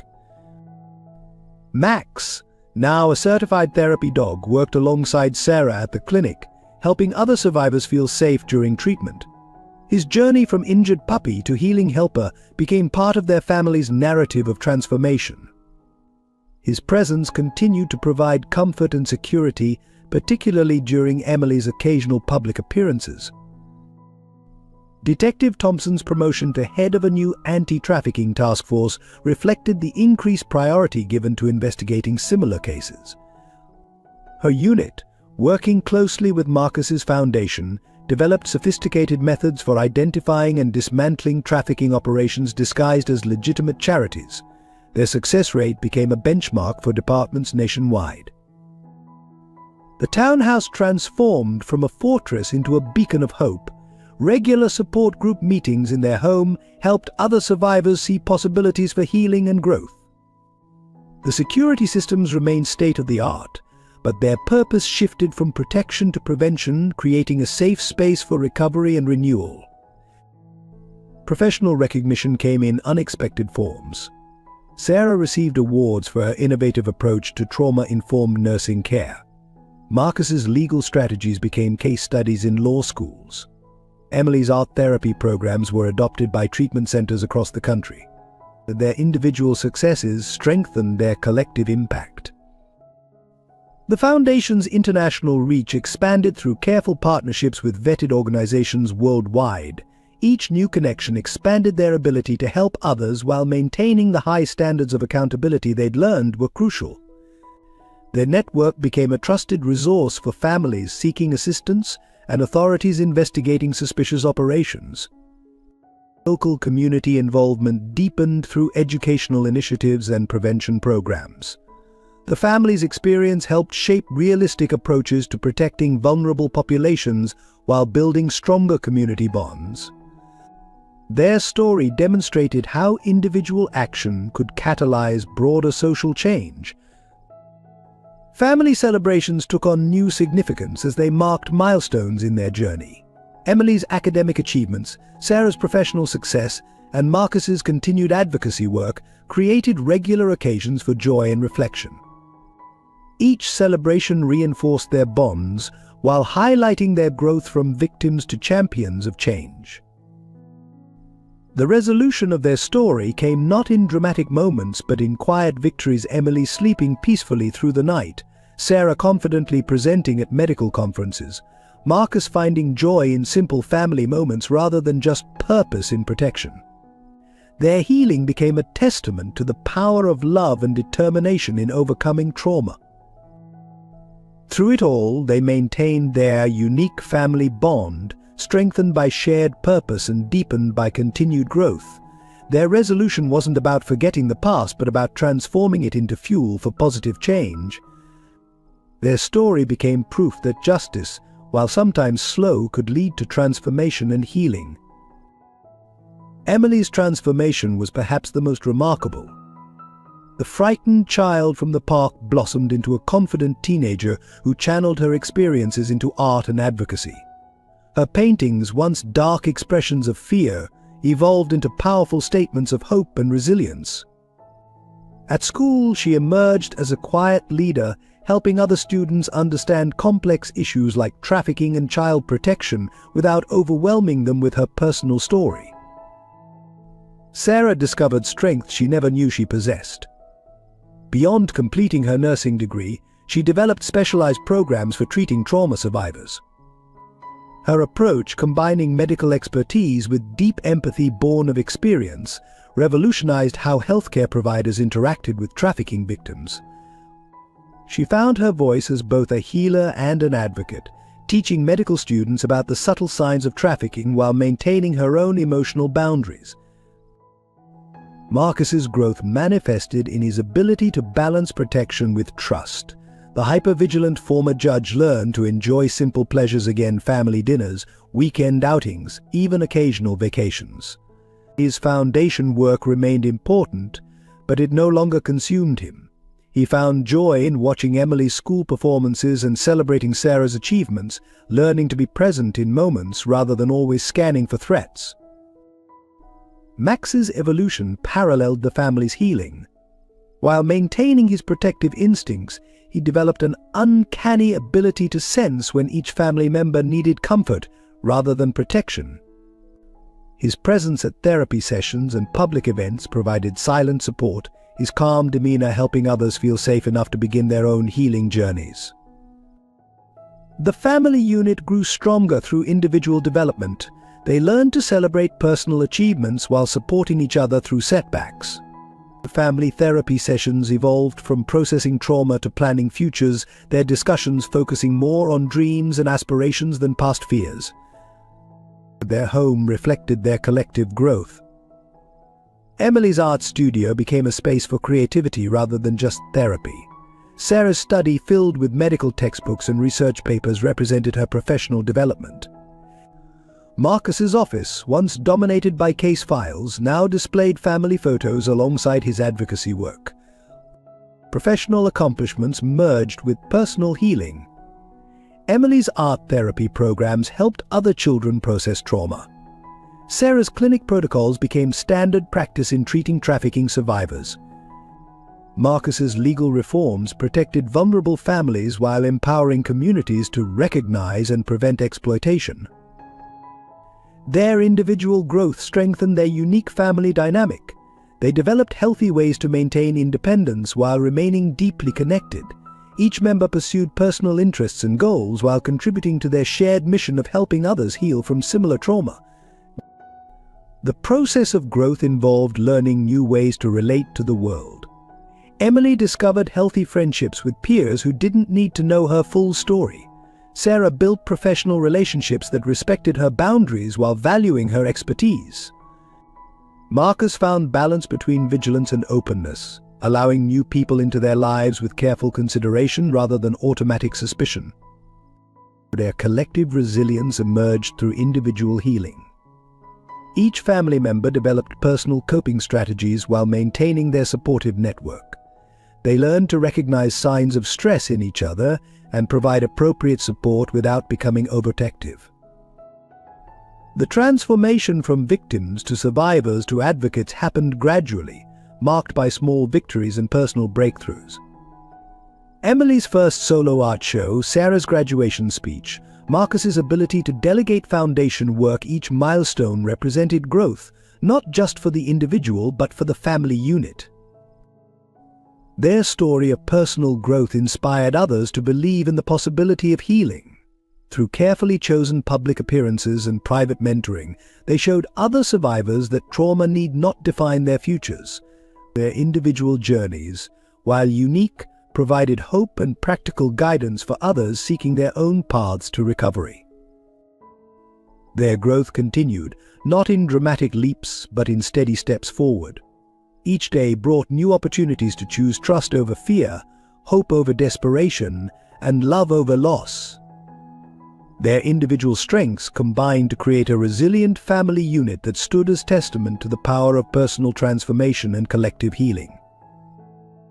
The family's legacy extended far beyond their personal story. Emily, now entering high school, began mentoring younger survivors through art therapy programs. Her gentle guidance and quiet strength helped other children find their voices through creative expression. Her own artwork, displayed in galleries and advocacy centers, spoke to both the darkness of trafficking and the light of recovery.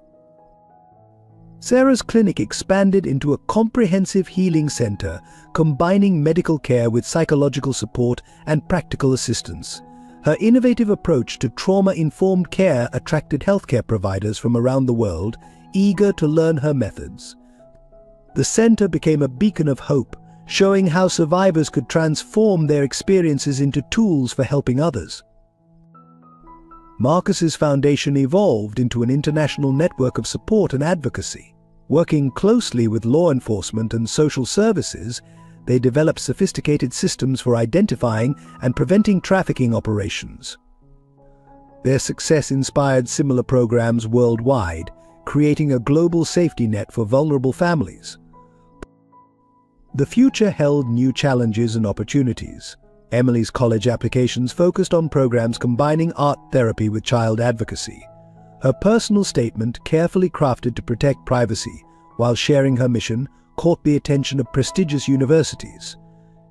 Scholarship offers poured in, recognizing both her academic achievements and her commitment to social justice.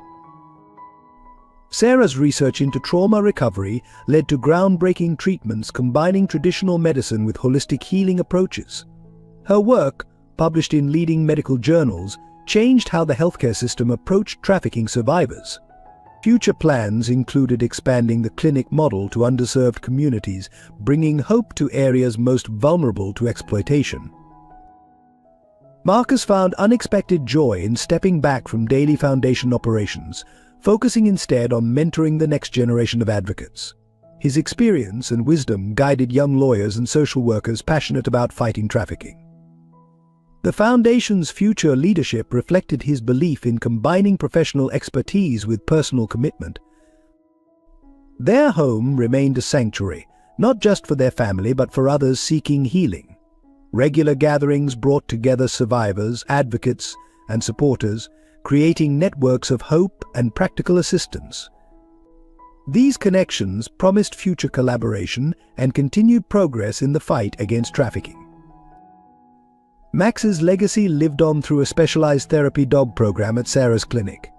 Trained dogs, following his example, helped survivors feel safe during treatment. The program's success led to similar initiatives nationwide, recognizing the unique comfort animals could provide in healing environments. Emily's art therapy methods became part of standard treatment protocols for young trauma survivors. Future plans included developing digital platforms to reach children in remote areas, ensuring access to healing resources regardless of location. Her work promised to touch countless lives, offering hope through creative expression. The family story inspired positive changes in child protection policies worldwide. Their experience informed new legislation, improved enforcement methods, and better support systems for vulnerable families. Future generations would benefit from stronger safeguards against exploitation and more effective response systems. Sarah's clinic model attracted international attention, leading to partnerships with healthcare providers globally. Plans for satellite facilities in multiple countries promised to extend their reach, bringing hope and healing to communities previously lacking resources. Each new location represented future possibilities for survivors seeking recovery. Marcus's legal reforms continued shaping future protection systems. His experience informed policy changes, enforcement strategies, and support programs for families at risk. The Foundation's influence promised lasting impact on how society approached child protection and survivor support. And their collective future focused on expanding hope while maintaining personal balance. Family time remained sacred, even as their influence grew. Weekend traditions, holiday celebrations, and quiet moments together grounded them in the present while planning for tomorrow. Emily's upcoming college choice would mark a new chapter, but family bonds remained strong. Technology would keep them connected during her studies, while holiday breaks promised joyful reunions. Her future career plans included returning to work with the Foundation, continuing their shared mission. Hope for the future extended beyond their immediate family. Each survivor they helped, each policy they changed, each life they touched created ripples of positive change. Their story demonstrated how tragedy could transform into triumph, pain into purpose, and fear into future hope. Their legacy promised continued impact through generations. The systems they built, the changes they inspired, and the hope they kindled would benefit countless families facing similar challenges. The future held not just promise but proof that healing was possible and positive change achievable. Your support means everything to our dedicated team. If this powerful story of justice, family, and healing touched your heart, please take a moment to subscribe to our channel and share it with those who might find hope in Marcus, Emily, and Sarah's journey. Every like, comment, and share helps spread this important message further. We'd love to hear your thoughts and feelings in the comments below. Should we continue their story? Let us know if you'd like to see part 2, where we explore the family's ongoing mission to protect others from similar tragedies. Together, we can make a difference in raising awareness about these crucial issues.